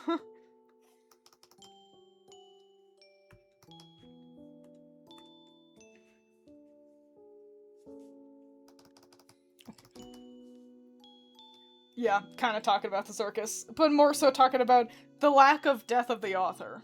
And the Amazing Digital Circus is just kind of the example of the day of that issue that I've got. But also on the flip side, people should maybe practice death of the author in the everyday and not just when the creator is problematic. I agree. Like, Gooseworks seems pretty unproblematic across the board. They seem like a fine person. Maybe I just don't know enough about them. I'm not in the know of everything. I know, shocking. What? Twiins? I thought you knew everything. Well, you know, you can't let yourself assume I'm perfect in every way. You'll just end up disappointed. But yeah, I don't know, Gooseworks seems, yeah, unproblematic, but you're so right. Like, being problematic isn't the only time when that we should practice the death of the author.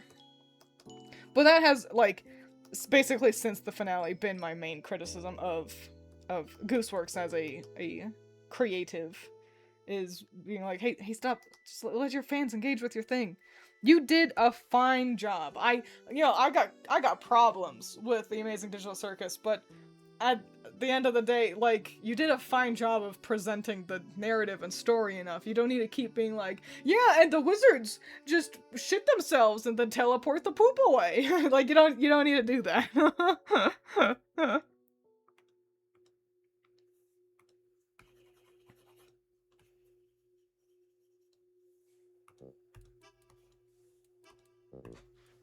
Need water. But look, we did one. Wow. I should add little blushes to her. I'll do that at the end. Kind of give everyone some blood in their face.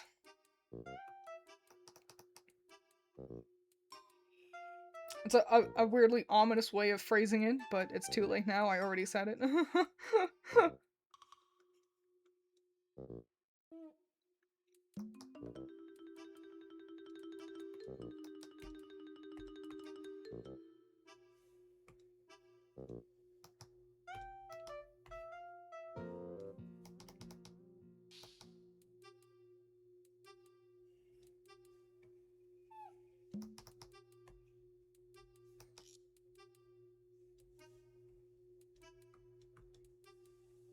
Admittedly, the only post I've seen of Gooseworks answering questions was just pretty standard Tumblr asks. That's fair.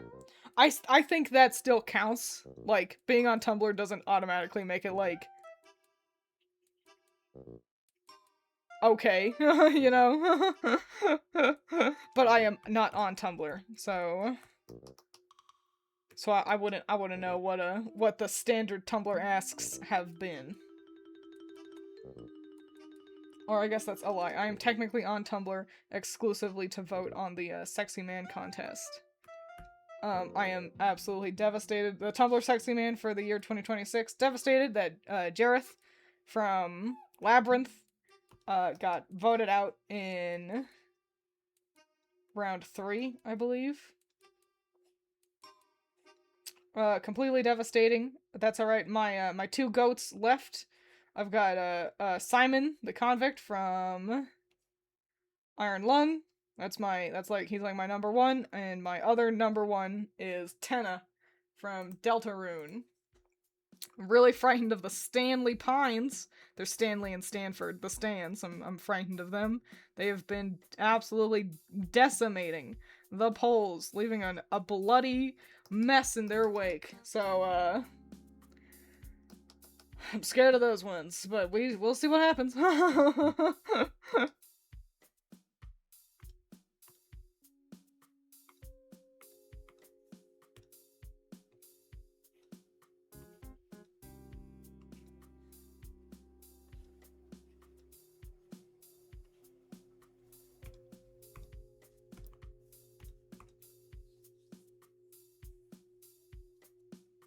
Some blood in their face. Would that mean the other characters Twiins had drawn don't have blood in them? Nah, they're filled with Gatorade. the men have blood in them, so they can bleed. But girls, I don't know. They might not.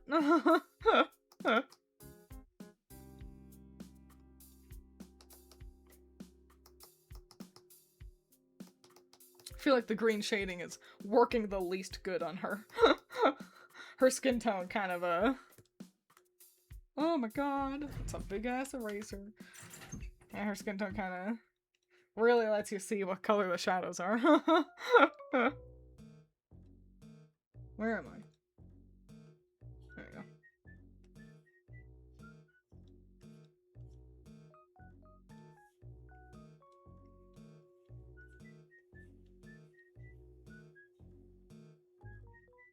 Hang on. Coloring in crystals like this is fun, but also like a cool, nifty little challenge because you gotta like kind of think about the property of gemstones.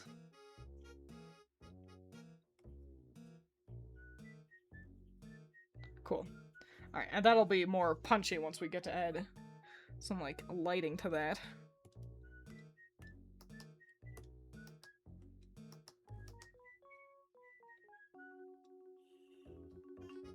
Damn, it's fucking windy.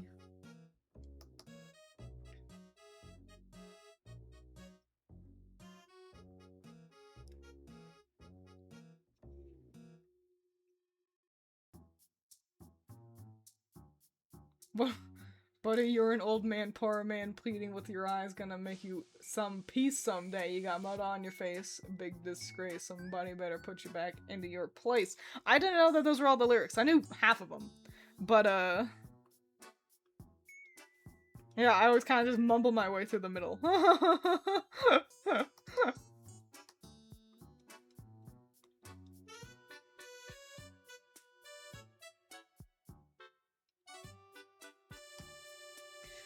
this one's complex. We got a lot going on. I need to think. Hang on. Everyone, batten down the hatches. Prepare yourself. Twiins has to think. Pull the air raid sirens.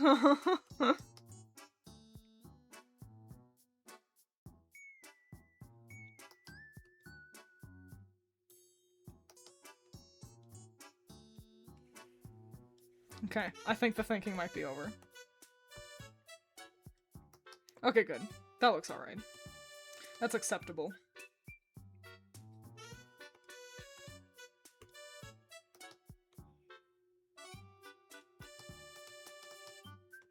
Me, I want simple shading. Also me.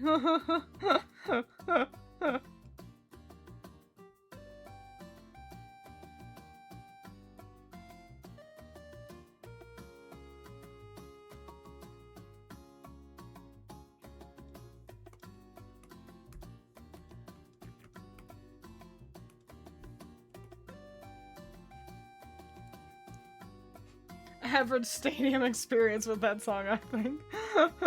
Just buddy, you're a poor man, will be someday. It's like the collective will handle it.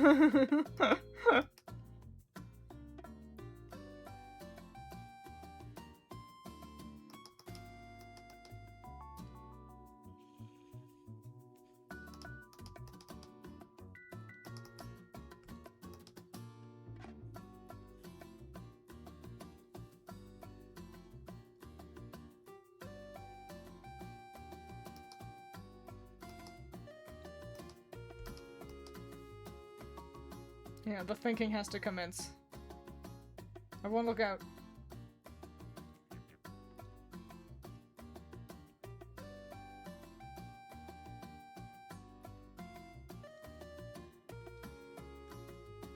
shit.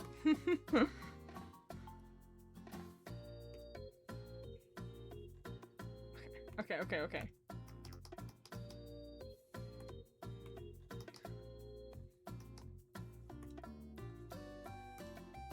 Okay, we survived with the thoughts. Okay. That was scary, I know, but we handled it.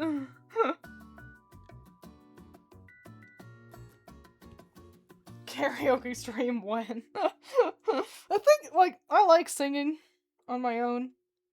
I don't know, I certainly couldn't call myself, like, an expert. But I think it's fun. But I think that my biggest issue is I'm like, I don't know how to do a karaoke stream.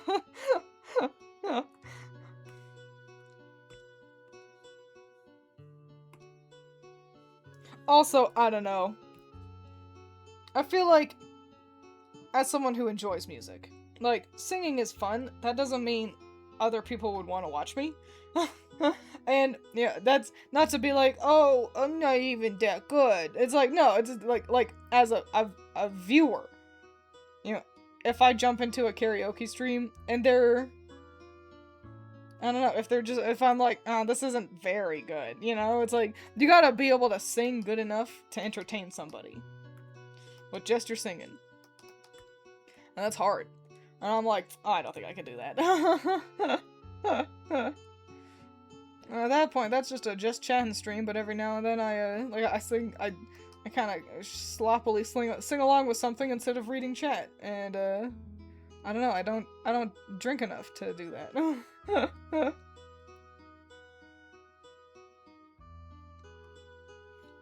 I guess I would just rather do a chatting stream and be like, hi guys, Zuko here, you know?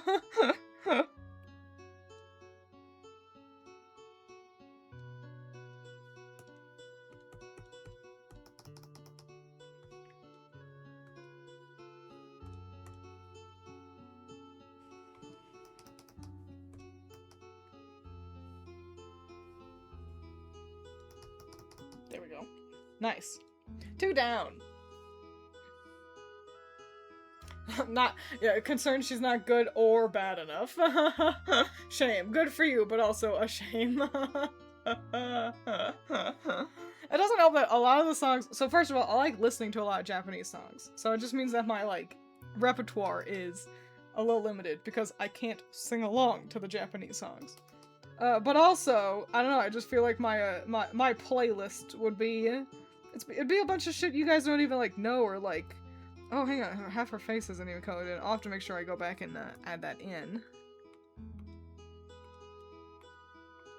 But, yeah, I'm like, I don't know, maybe some of the olds in chat will know my, song choices.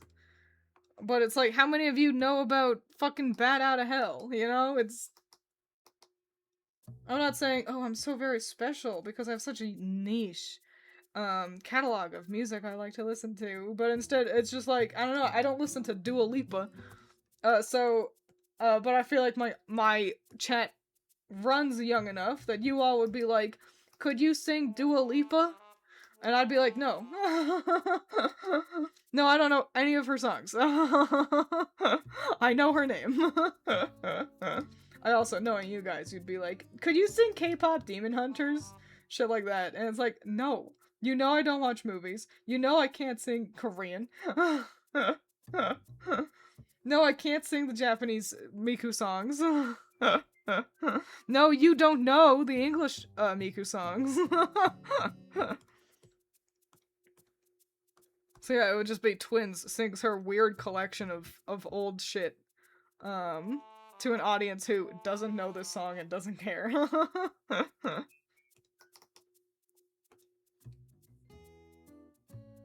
Twiins talking and all her chat was born after 2000. Twiins, no, quit asking. Sunglasses at Night is really good. Couldn't tell you what the lyrics are. That's another thing. I, like, really struggle to remember lyrics. Like, people be like, I think I started to realize that at one point when I was younger. Like, it was like some family get-together. And I head out towards the kitchen to get I'm hanging out with my cousins. And I'm like, I'm gonna go grab like a soda. So I go to the kitchen, grab my soda, but on the TV a song starts playing that I like. It's from Keith Urban, Days Gone By.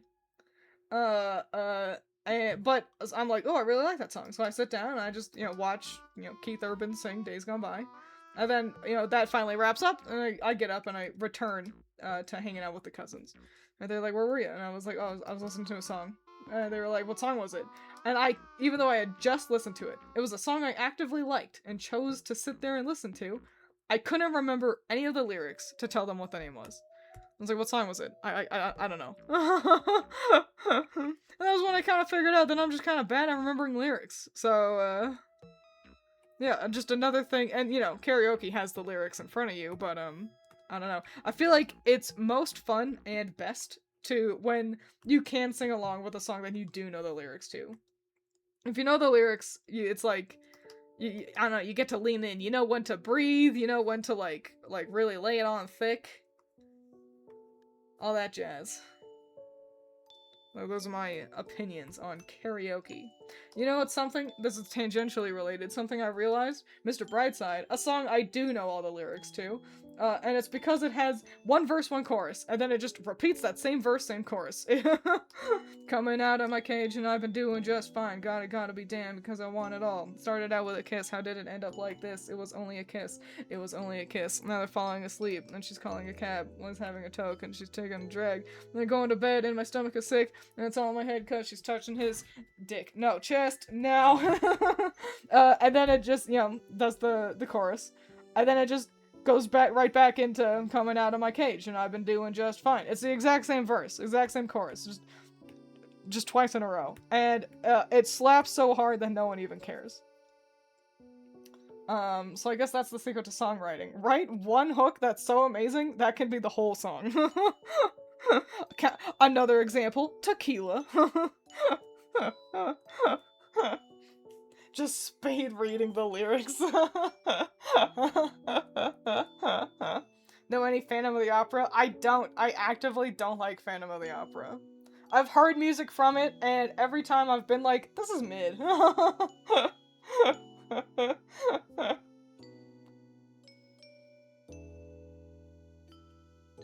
Twiins said what she was thinking rather than the lyrics there.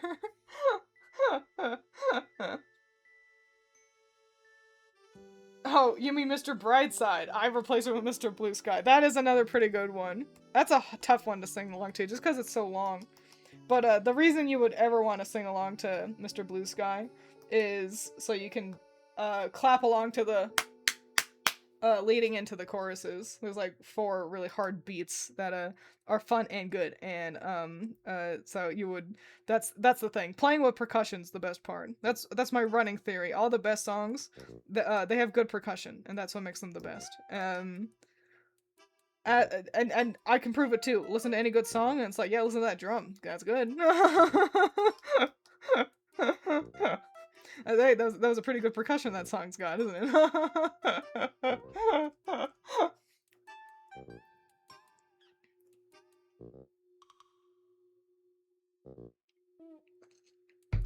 And I have a special connection to the song, Party in the USA by Miley Cyrus. Me and my mom sang it in the car together on Christmas. Hell yeah. It's not a bad song. I think Miley was kind of getting a lot of shit at that time for existing and being a woman. Because heaven forbid. But yeah, Party in the USA rules. So hell yeah.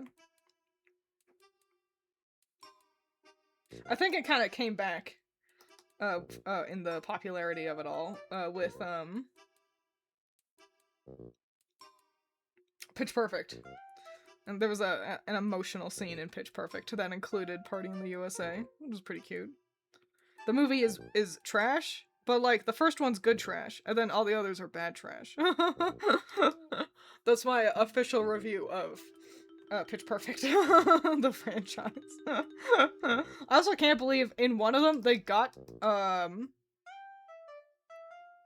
pentatonics in the movie, and they're on screen for like 3 seconds, like finishing a song, and I'm like, what are you doing? the whole reason everybody was excited about acapella shit was because of how Pentatonics blew up after being on the fucking singing acapella contest show. I forget what it was called. But it's like, so they, and you got them. Have them be like in your movie. What are you doing? I know one of his songs, Overhypin'. But I couldn't tell you which one, because I can't remember it. I know one song from him, but I don't know what it is. Gotta get some Sweet Caroline going. Twiins was a drummer in a past life. Probably. I was one of only like 3 people in class in like elementary school who could understand the difference between a beat and a rhythm. You got all these other stupid 5-year-olds, and I was also a stupid 5-year-old, don't get that twisted. But you got all these other stupid 5-year-olds trying to clap along to the beat, and they're just clapping along to the rhythm, and I'm like, are you dumb? This is easy! What are you doing? Stop! Chill out! But of course I didn't say any of that, because I was a good, nice kid. I just thought, I was like, why can't they get this? This is easy. Why are they struggling so bad? By the way, the other 2 people who could figure it out was me, Critter, and Allison. Are the only smart kids in that whole dang elementary school class. Person, she better not sing anything ironic, and she better not sing ironic. Got my life into pieces. Good old Papa Roach. We don't know any other lyrics. That is something actually I love, like, just jumping into song when talking to Allison sometimes, because sometimes the scene needs it, you know? Sometimes you can't express yourself through words alone. You gotta make sure the emotions are conveyed with song. More often than not, it's tried so hard, got so far, in the end it didn't even matter. From Linkin Park. That song fucking rules, by the way. I think it was kind of clowned on for a little bit. It was a bit of a meme. It's so good. That's a top 10 Linkin Park songs. That's up there with Numb. Ooh. You should go listen to that. The bridge especially. Oh my god. I'm trying to get better at making music. I'm trying to figure out how the timing works. I can't figure out when lyrics should happen.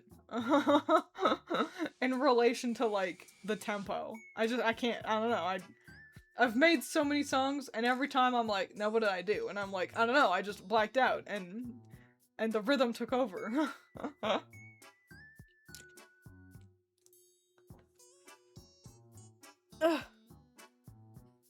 She was at the top of the dumb 5-year-old's pile, knowing the difference between a beat and rhythm, as well as how color theory works. I really enjoyed learning about the color wheel in elementary school. I thought it was interesting. The problem was, hang on, her knees are not even, so we're just not gonna shade them, so no one can tell.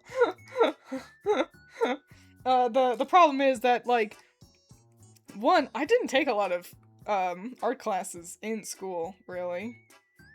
And 2, that's because I had shifted to theater, and 3, because I didn't need to relearn those basics of the color wheel in, like, middle school, and it felt like that was, like, the only lesson they had planned. It was like, cool, we're gonna learn about the color wheel. Okay, we know this, but okay. And then it's like, great, and now, kind of just, like, I don't know, draw shit, and, I can just draw shit at home. I wasn't learning anything, so why be in that class? Oh, I forgot a whole piece of her hair there I need to color in. Good old Roy G. Biff, hell yeah! Twiins musical, and it's just people she listens to? Absolutely. A jukebox musical, but, like, the worst one. Have you considered you might be living in a musical?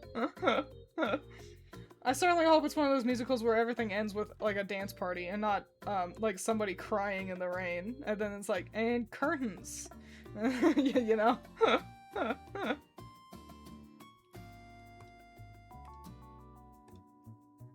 That's the rule. When you are overcome with emotion so strong that you cannot, like the emotion is so strong that you can't just say it, you have to sing it. And then, if the emotion is still so strong that you can't just sing it, you dance. That's how musicals work.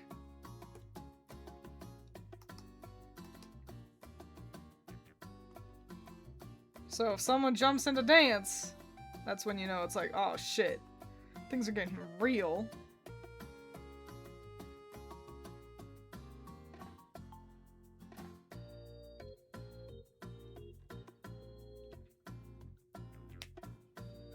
No, you use the crayons, not eat it. 5-year-old twins, queen of the toddlers.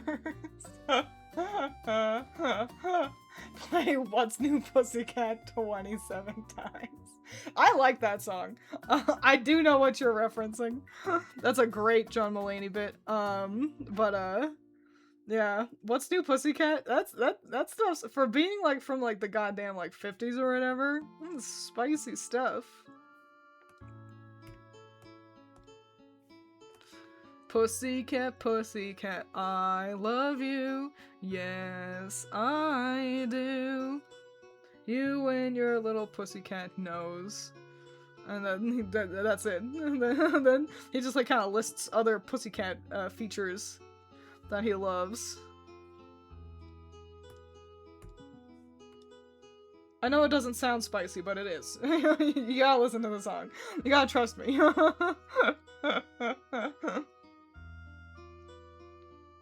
Might be the first time someone called What's New Pussycat spicy. Let me look up the lyrics specifically.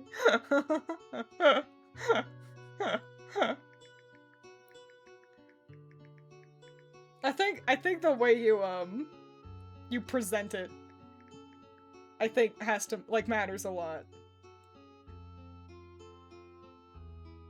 Yeah, I've got flowers and lots of hours to spend with you, so go and powder your cute little pussycat nose. And then, you're so thrilling, and I'm so willing to care for you. So go and make up your little pussycat eyes. And then, you're delicious, and if my wishes can all come true, I'll soon be kissing your sweet little pussycat lips. That's when it gets spicy. And if you can't figure out what makes that spicy, you'll figure it out someday. I think that's all I have to say about that.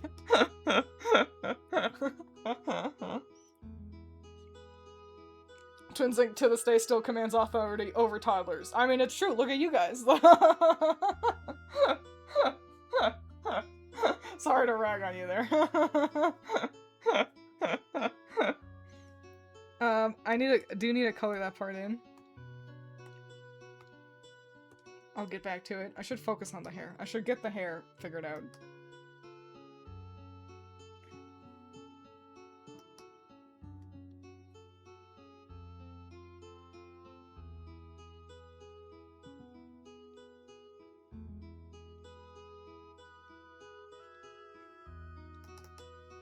Okay, good. I figured it out. Figured out the hair.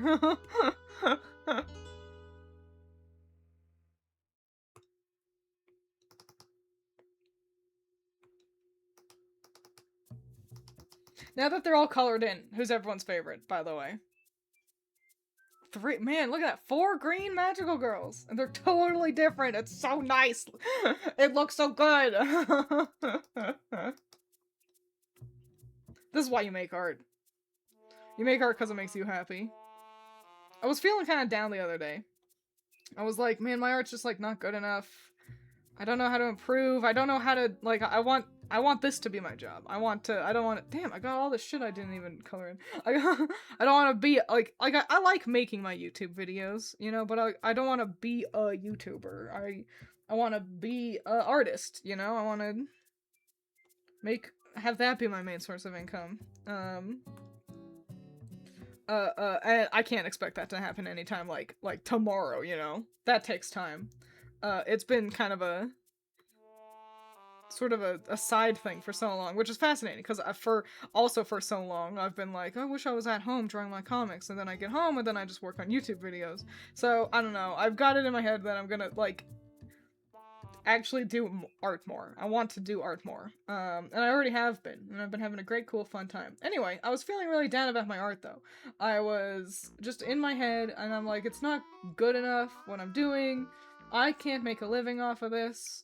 And no one cares. No one, no one looks at my art, and this was kind of right before I decided I should actually start posting it to Twitter. Because I'm like, no one looks at my art. And I'm like, it took me a little bit to figure out, like, yeah, where are they gonna look at your art? I'm not posting shit anywhere. They have to watch my videos, and, like, that's different. That's a different thing, isn't it? But, I was in chat. I was, watching a stream. I feel like I always worry about pronouncing his name wrong. I've raided into him a couple of times. Hawaii Artworks. Also goes by Victor, I do believe. I was watching one of his streams because he does art and it's really nice, and he's chatty as well. Ever heard Stupid Cupid? Oh wow, that not for a long time, but I feel like I liked Stupid Cupid. Well, I mean, you guys do, but you're not like a huge audience, that's the problem. And I also try my best not to be like, man, no one cares, when it's like, well, no, no, people do care, but when you're in a sort of a mood, then it can be hard to acknowledge that. But yeah, I was in his chat, cause he was drawing a picture and it looked nice. He's like offering advice, and he's easy to like kind of chat with, he's approachable and he reads chat, and so I was like, how do I, he mentioned that he does have like this is his job. He streams, he makes his art on stream, and like that's his income. And I was like, man, he's doing it, and so he knows he knows some of the secrets. He knows how to do this, and so I'm like, I want to get some information then, and so I'm in chat and I go, how do you reach a wider audience? Because I feel like I post my art and it just doesn't go anywhere. No one new sees it, kind of a thing. And it's a complicated question with a complicated answer. So obviously he doesn't just sit there and go, oh, do this magical thing and then you'll be a millionaire. Obviously not. But the answer he gave me was, you gotta be selfish. You gotta make art that you like, because people can tell if you're like phoning it in or something. And at the end of the day, it's your art, and you have to like be making what you enjoy, and people will come to that. People will they will find your art. And if they can see the passion in it, then they will get excited and share it and all that jazz. And that was something I feel like I just really needed to hear, because I was in my head and I was like, I want this to be my job. How do I make it my job? Oh, I should do this thing where like I draw this because it's popular. I should talk about this because it's popular. And hearing someone say, do what you want, that's the correct answer, was just really nice. And so I'm passing that sage advice on to you guys. Do what you want, even if you don't want art to be your career. And quite frankly, I would say most artists shouldn't and don't want their art to be their main source of income, because art's an intimate thing. You do it because you're passionate about it, because you like what you do. If you can make some money off of it, nice. But this being a career for everybody isn't. That's not for everybody. And not to mention, there's a million different ways for an art career to be. Do you want to be in an industry, or do you want to be like a freelance artist? And like, what kind of art do you do? Where do you sell your art? Do you sell online? Do you go to cons? Do you go to like flea markets? Yada yada yada. It's hard. And so it's not for everybody, and that's good. Not everybody wants to do that, but I think the advice of your art should be selfish. Your art should be what you want your art to be, is invaluable, and I feel like it's even something I've said. I feel like I've even given that advice before, but just hearing somebody else say it was like, man, he's really right. So that's the sage advice that I stole from somebody else because I'm an artist. Oh boy, my back's starting to hurt.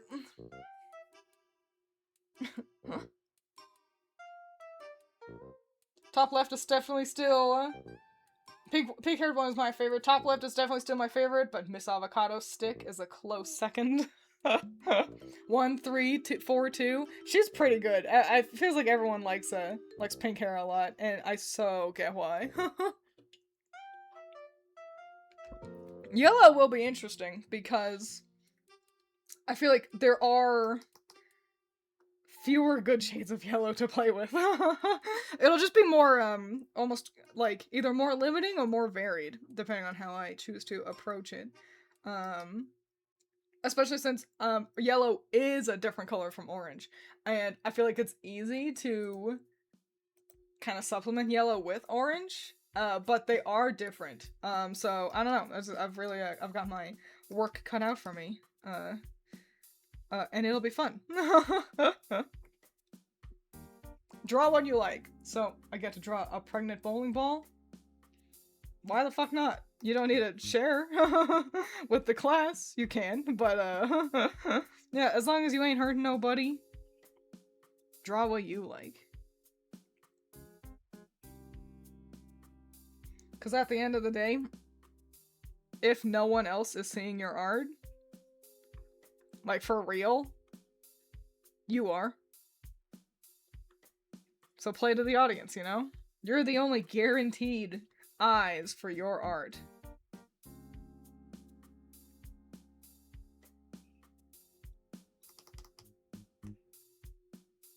God damn, this color palette rules too. They're all so good. Wow. I gotta figure out a background for them.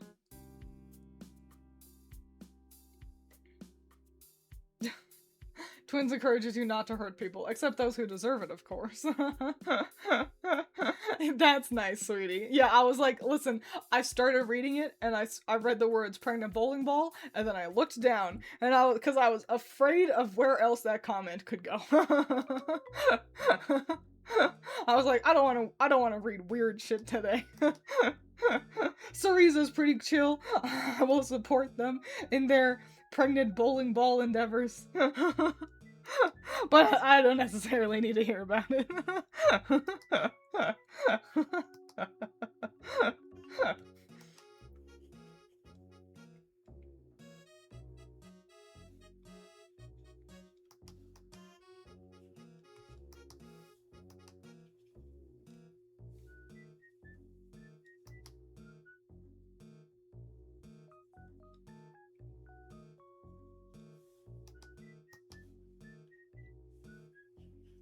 Sorry, I was thinking about shadows. Okay, great. You know how it gets sometimes. When the Twiins gets quiet. When the Twiins gets quiet, it's because thinking is happening.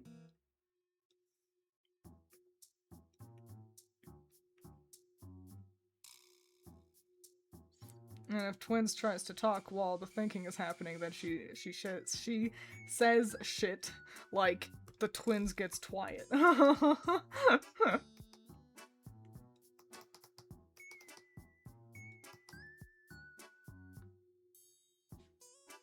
When I'm struggling with my coloring, I always default to black and white with an accent color. Use it for my summer Tetto design because I struggled choosing a palette, lol. I mean, it's like a cheat code, isn't it? You know, black and white plus color, it just always looks good. Absolutely cheating.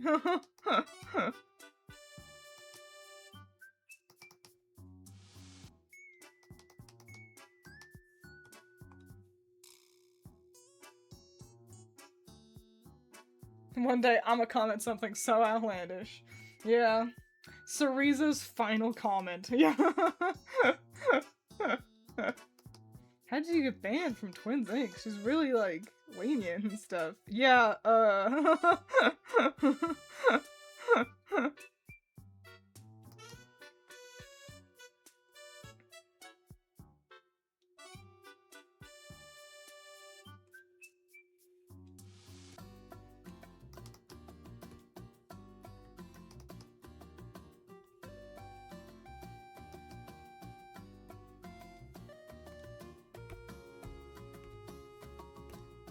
Phew, we're almost done.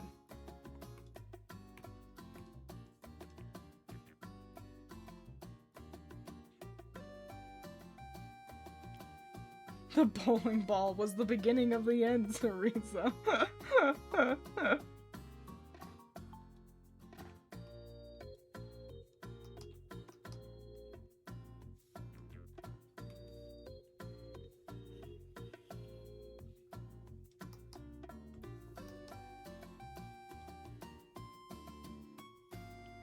I'm gonna let you all in on the fact that I've got 2 job interviews next week. It's why I'm not available to work one day that I was scheduled.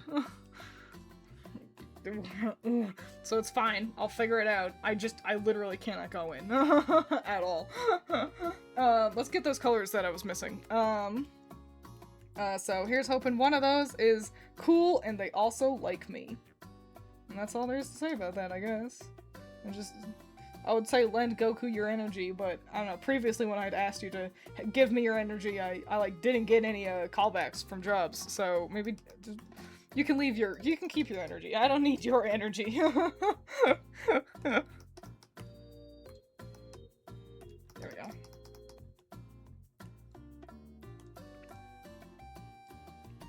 They're so cool!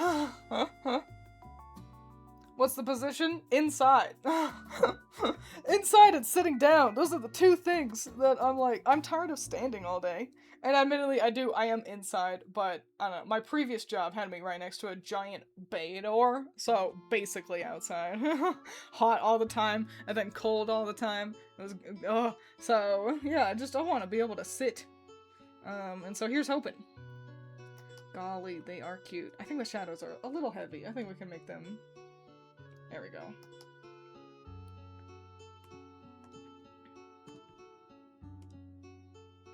Now, for the fun part, the most funnest part... Yeah, it's shine. Oh, that's right. Also, let's actually really quick add the blood to faces that we need.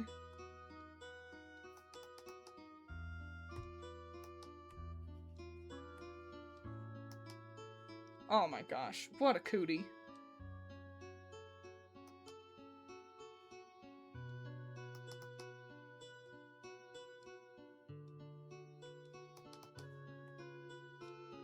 Not dark enough.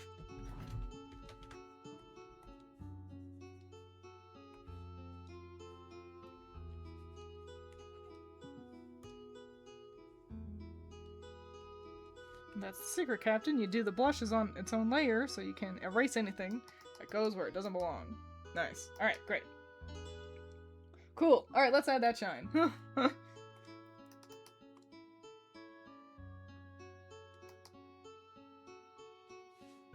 Twiins master of blush. It's just, you just get soft airbrush and go right under the eyes. Can I have the energy? Yeah, everyone send Pyra your energy. Pyra could use it. They asked nicely.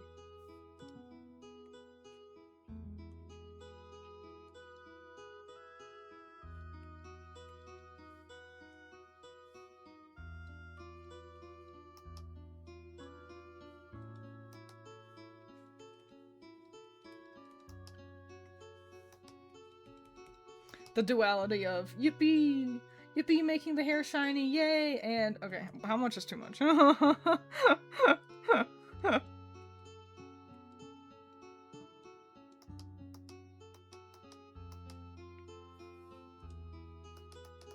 Especially with magical girls, you just gotta, I don't know, like, things are shiny on magical girls, but you don't want to make it too much, because, I don't know, otherwise it could end up being just kind of like a lot to take in.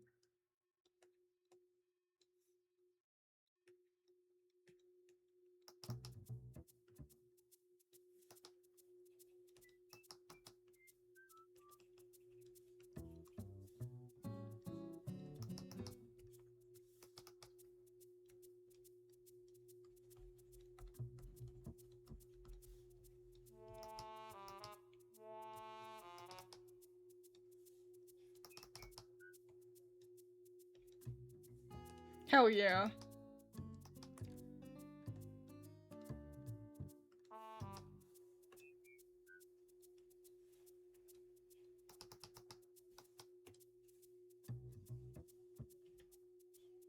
filled them with questionable red liquid. It's Gatorade. Does sending pirate our energy count as a threat with our track record? I would say you guys are pretty consistent at, like, yeah, you're well-intentioned, I'd say. Here's the real question. Do I want to, like, imply a nose?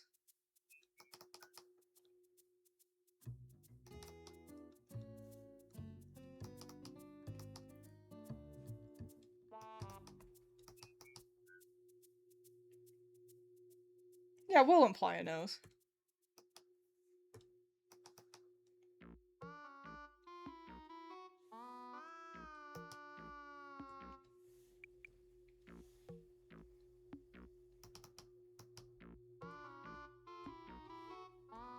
Or will we? What do you guys think? How do you feel?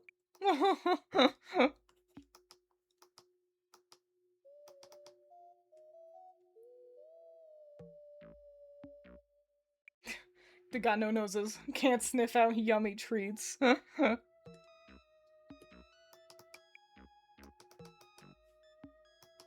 Yeah, we'll roll with that. We'll trust the process. I can always come back and be like, I didn't like it. We're getting rid of it. You should commit to the noseless life. I just fear that her face looks too empty. But it's pretty cute.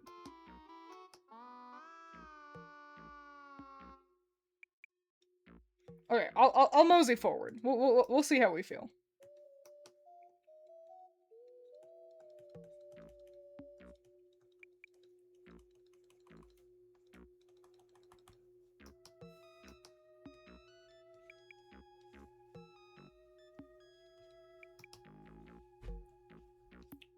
Treat them without noses in the first place. It's true.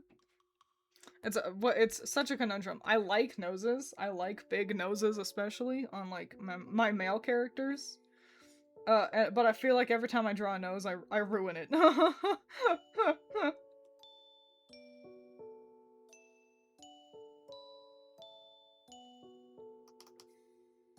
Wow, gemstone. Wow. So pretty.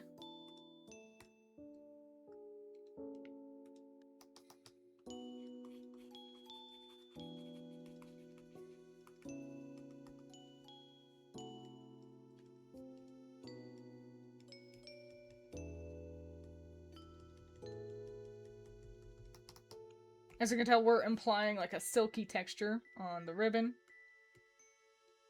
With the shine. That's what that's doing. And so, in order to do that, you definitely want to make sure you are kind of following the shape of whatever it is.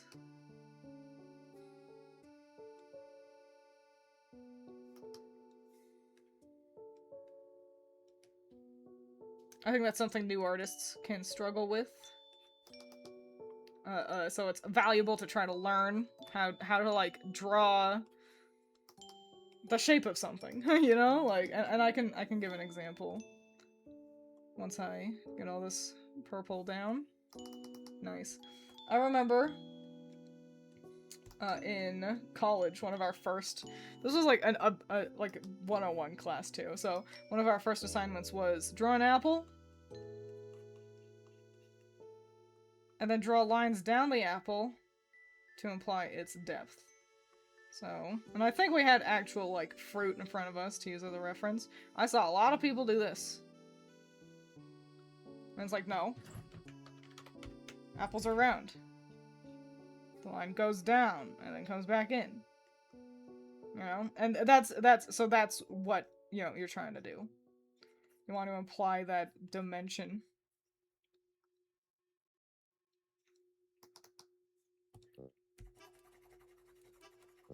So, the handy-dandy tip is draw real shit, and then you could start using your imagination. Still lives are boring, but you need to do it in order to learn. Not bright enough, can't see shit. There we go.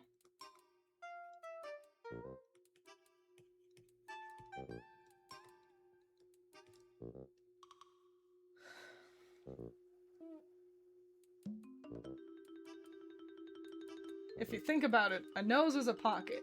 I'm going to disagree. If the space feels empty, just add belts, zippers, and pockets.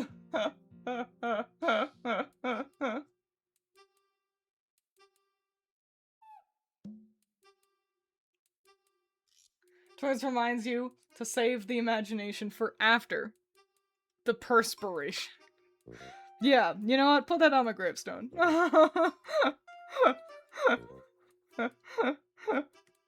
People will walk by and be like, the fuck does that mean?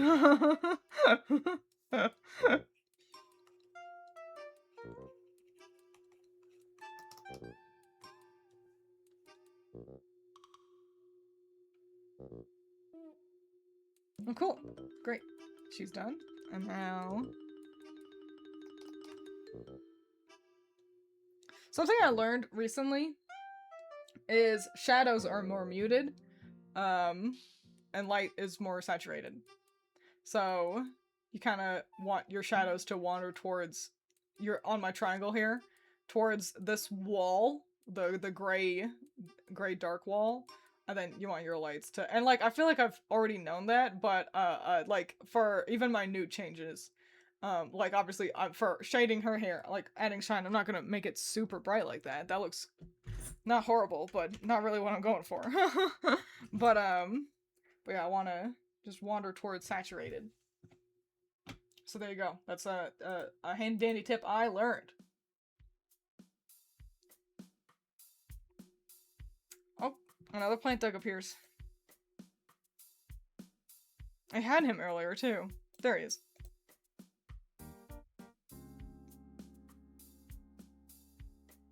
Mwah. Hello, welcome. Look, we've drawn magical girls. Wow, a pretty. I'm at the shine stage of the art. Parentheses, the most fun stage.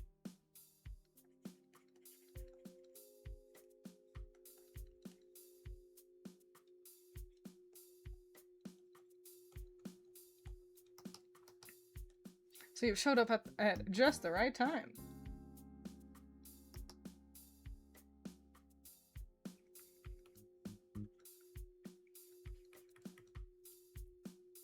Playing magical girls? Well, they're just green. It was, oops, all green magical girls. I'm probably gonna do yellow next. I don't know when that'll be, though, because I gotta just, like, actually draw them. And, of course, you know, I don't wanna... I'm still playing through my Dark-type Gym Leader challenge with you guys. I gotta finish Pokopia. And I say that as if I'm anywhere near finishing Pokopia. I gotta continue playing Pokopia.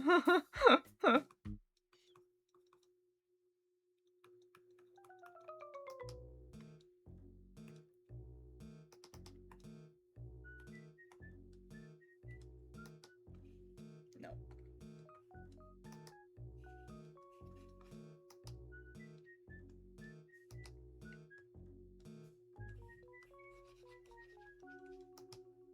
You may have noticed we wandered really far across the coloring wheel for the shine on these yellow gemstones.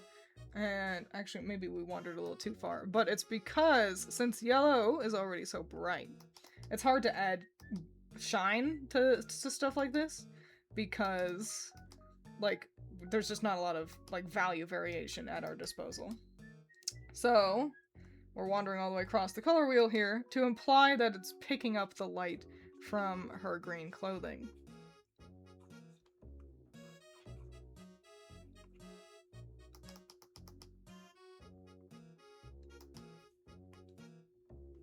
There you go.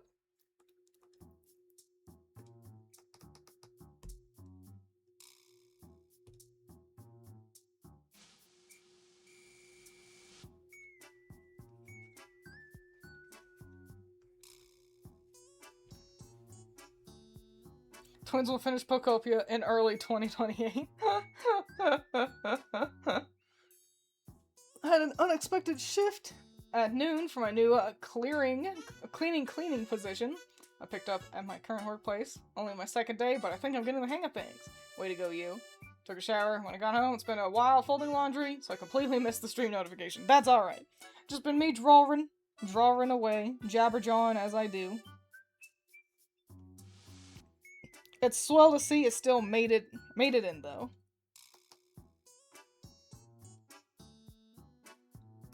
No.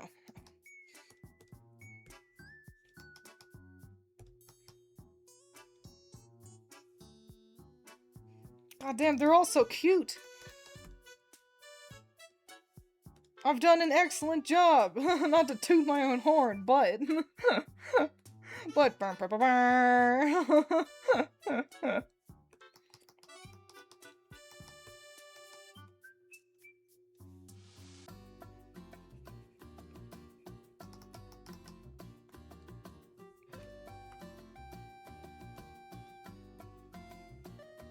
Toot your own horn. They look phenomenal. Oh golly, thank you. Oh my gosh, hang on. I was adding shine to everybody, and then I forgot that the concept of adding noses to everyone. So I think I will skip the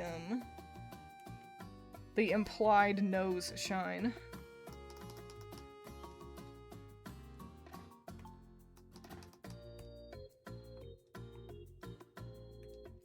Also, a general rule of thumb with lighting, and this can be broken a lot. You see this not be particularly consistent. But, shadows are blue-purple, light is yellow. So you want to try to like, oh, I'm going to, hang on, let me get this. Okay, so it's like, oh cool, I'm working with this color, you know, this like tealy greeny thing over here in my triangle. And then I want to add shading. So you want to wander closer towards blue-purple, and then move towards muted. And then it's like, okay, cool, now I want to add light. So try to get closer to yellow. That's tough because we're in green, but... And then, you know, that's just how light works. So there you go. Also, things in the distance are really blue. I was looking at mountains the other day, and I was like, they looked so fake. And I don't think it helps that, it was, like, also kind of cloudy, so, they were like cast in cloud cover, but it was like they blended in with the sky so much. They were so blue. So don't listen to the Star Spangled Banner. Purple mountains? No, they're blue. Things in the distance. It's the same. Oh my gosh, a raid. Welcome. We're talking about color. Oh, it's Mapafu. Welcome. Howdy. Hi. We were talking about how color changes depending on how distant things are. And I was talking about how the sky basically absorbs the color of stuff. Well, welcome. Golly. Hope you all enjoyed stream, whatever Mapafu was up to. I'm in Mapafu's chat pretty regularly, or at least I lurk. And then I get nervous about interacting, and so I leave. But if you know about Mapafu, I think they're real dang swell. So welcome. I hope you had a fun stream. You can feel free to mosey away if you're busy. You seem to be busy all the time, constantly. But if you want to hang out, you get to see us finishing up our green magical girls. That's what we're doing. I drew up a bunch of, oops, only green magical girls. And I've had a real fun, cool time doing that. And we're at like the final stages. So that means you get to see all the pretty finished art instead of the boring part where I need to like do the line art or whatever.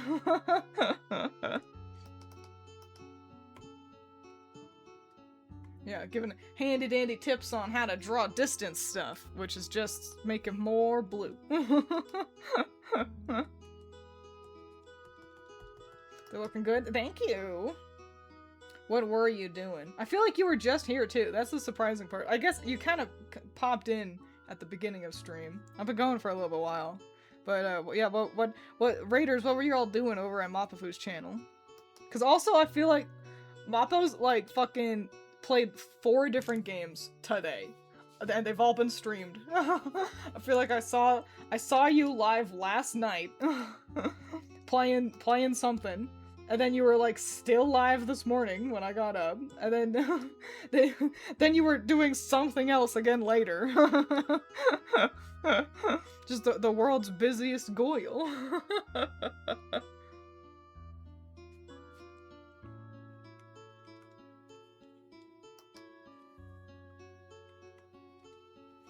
I gotta have like a cute little thing I say to Raiders. Raiders will show up and I always just start rambling. Mapafu's got like a whole script ready to rock and roll. Twiins is underprepared as a streamer? What? Wow, that's such news. We're doing some friendship games in Cantonese and then switch to Pokemon Mystery Dungeon Explorers of Sky. Well, golly. People like that one. Not the Cantonese. That's swell. But I know people really like that Mystery Dungeon, I'm pretty sure. So here's hoping that you enjoy it, because nothing hurts quite as much as being like, yeah, I'm gonna play this game that like people really care about. They really love this game, so it'll be really cool and fun. And then you start playing, and it's like, oh no, I think this is just fine. So yeah, I hope you enjoy.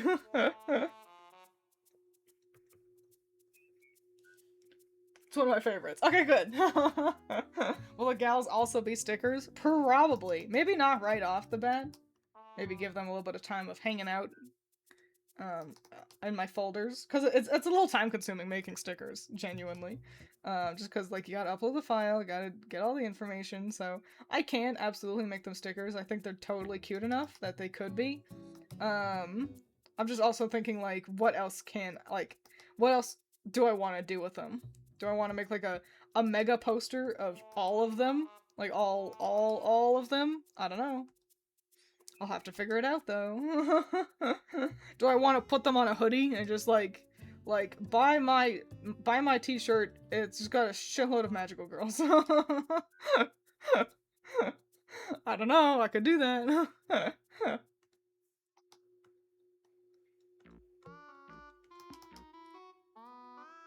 But yeah, busy stream, gonna go get food. Alright, make sure you drink water too.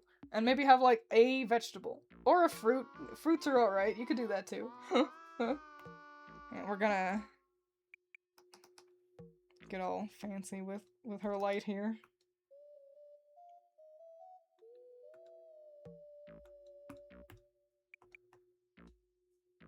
I'm gonna get our soft airbrush. And we're over our line art here. To just imply that that brightness.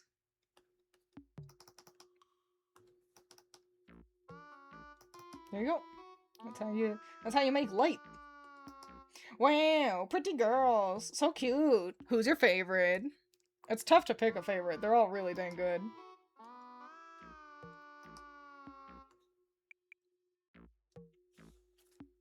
You got a boss, one water, and baby carrots coming right up.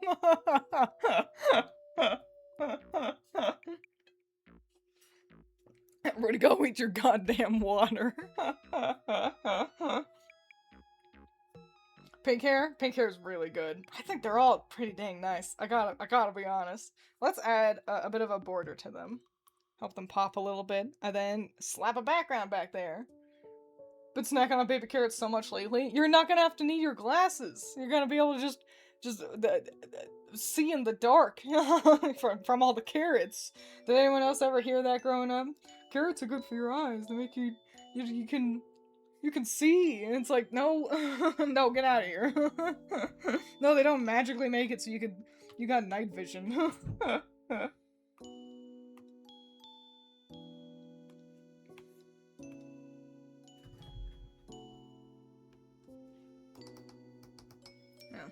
And I knew it was gonna be weird over here, which is why I zoomed in. There we go. Cool. Just a nice little bit of a thicker border. So they stand out nicely. And now to figure out how the hell I want to do this background. What color should it be? That's a little bright. Let's maybe calm that down a little bit. Let's,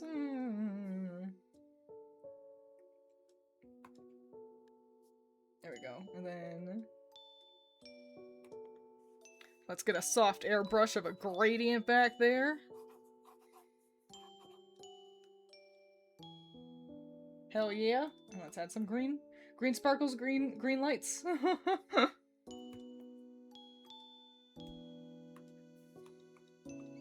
Alright, so that's invisible.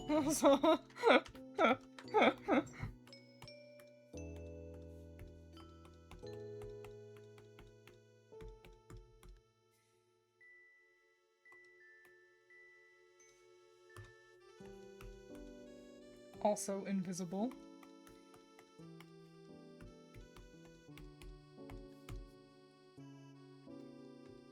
Is it too much green?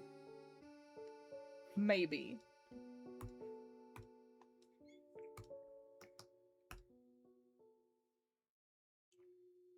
Hang on. I'm doing something. Okay, that's not what I wanted. Okay, that's not it either.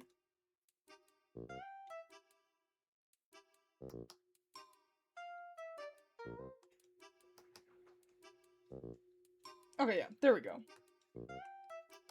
We got some nice contrast. We still got all that nice green in there.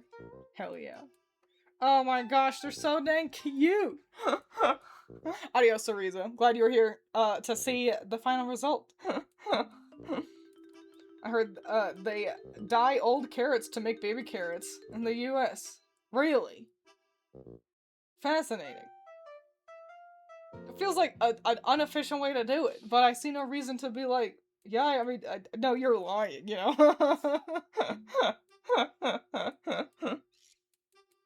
Wait, you learn something new every day. Twiins versus the background round 1. This is often just what happens when I'm like, background, go. And then I'm like, God, just add a gradient and sparkles.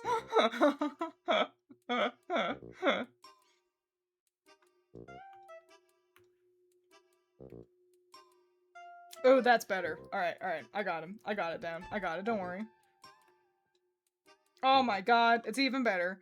It's so magical. Okay, great. I figured it out.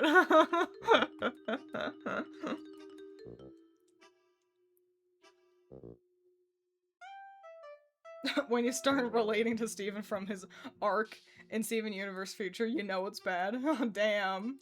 That's alright, you'll get better. Recognizing that it's like, man, things kind of suck right now. That's the first step. They won't suck forever. So woohoo! We finished a pretty picture. So thanks for showing up, raiders, but I might end up actually just raiding you out to somebody else. Just keep the raid train going. And going forever. Actually, it's more cost efficient. People won't eat old crusty carrots, so they might as well polish them up and sell them. It's true. People are, I mean, and understandably, people are kind of persnickety when it comes to food. Like, you know, they get kind of like, I don't, you know, they're just a little picky about how pretty something is, and that's understandable. That's how you keep yourself from getting sick. But we also just kind of end up throwing out a lot of food because of that. So, yeah, it makes sense. It's like, I mean, yeah, it's ugly, but it's still just a carrot. So, you know, just pass it on to somebody else. Alrighty, well, actually, it looks like nobody I care about is streaming right now. So, stream's gonna end right there. You can mosey on out, do whatever you want, enjoy life, draw a picture, pet your animals, all that jazz, have a great, cool, fun time, and that's gonna be it. I'm gonna post this to Twitter and Blue Sky, so if you want to, you can go find it over there. I'm Twiins Inc. everywhere. You should be able to find me. Just make sure you've got the 4 eyes. That's how you can locate me. Hey, the girls look so good. They're gonna tell me to eat my spinach. They are. They all run after bad guys, yelling, "Eat your vegetables!" But thanks for being here. I really appreciate the raid as well, Mapafu. You're a delight. I feel like we're never streaming at the same time. So you should maybe sleep, might I suggest. Go eat some vegetables, drink some water, and then pass out. But that's up to you, I suppose. But yeah, adios. Make smart choices. I'll see you in the not too distant future. Goodbye, goodbye, goodbye, goodbye. Thanks for being here.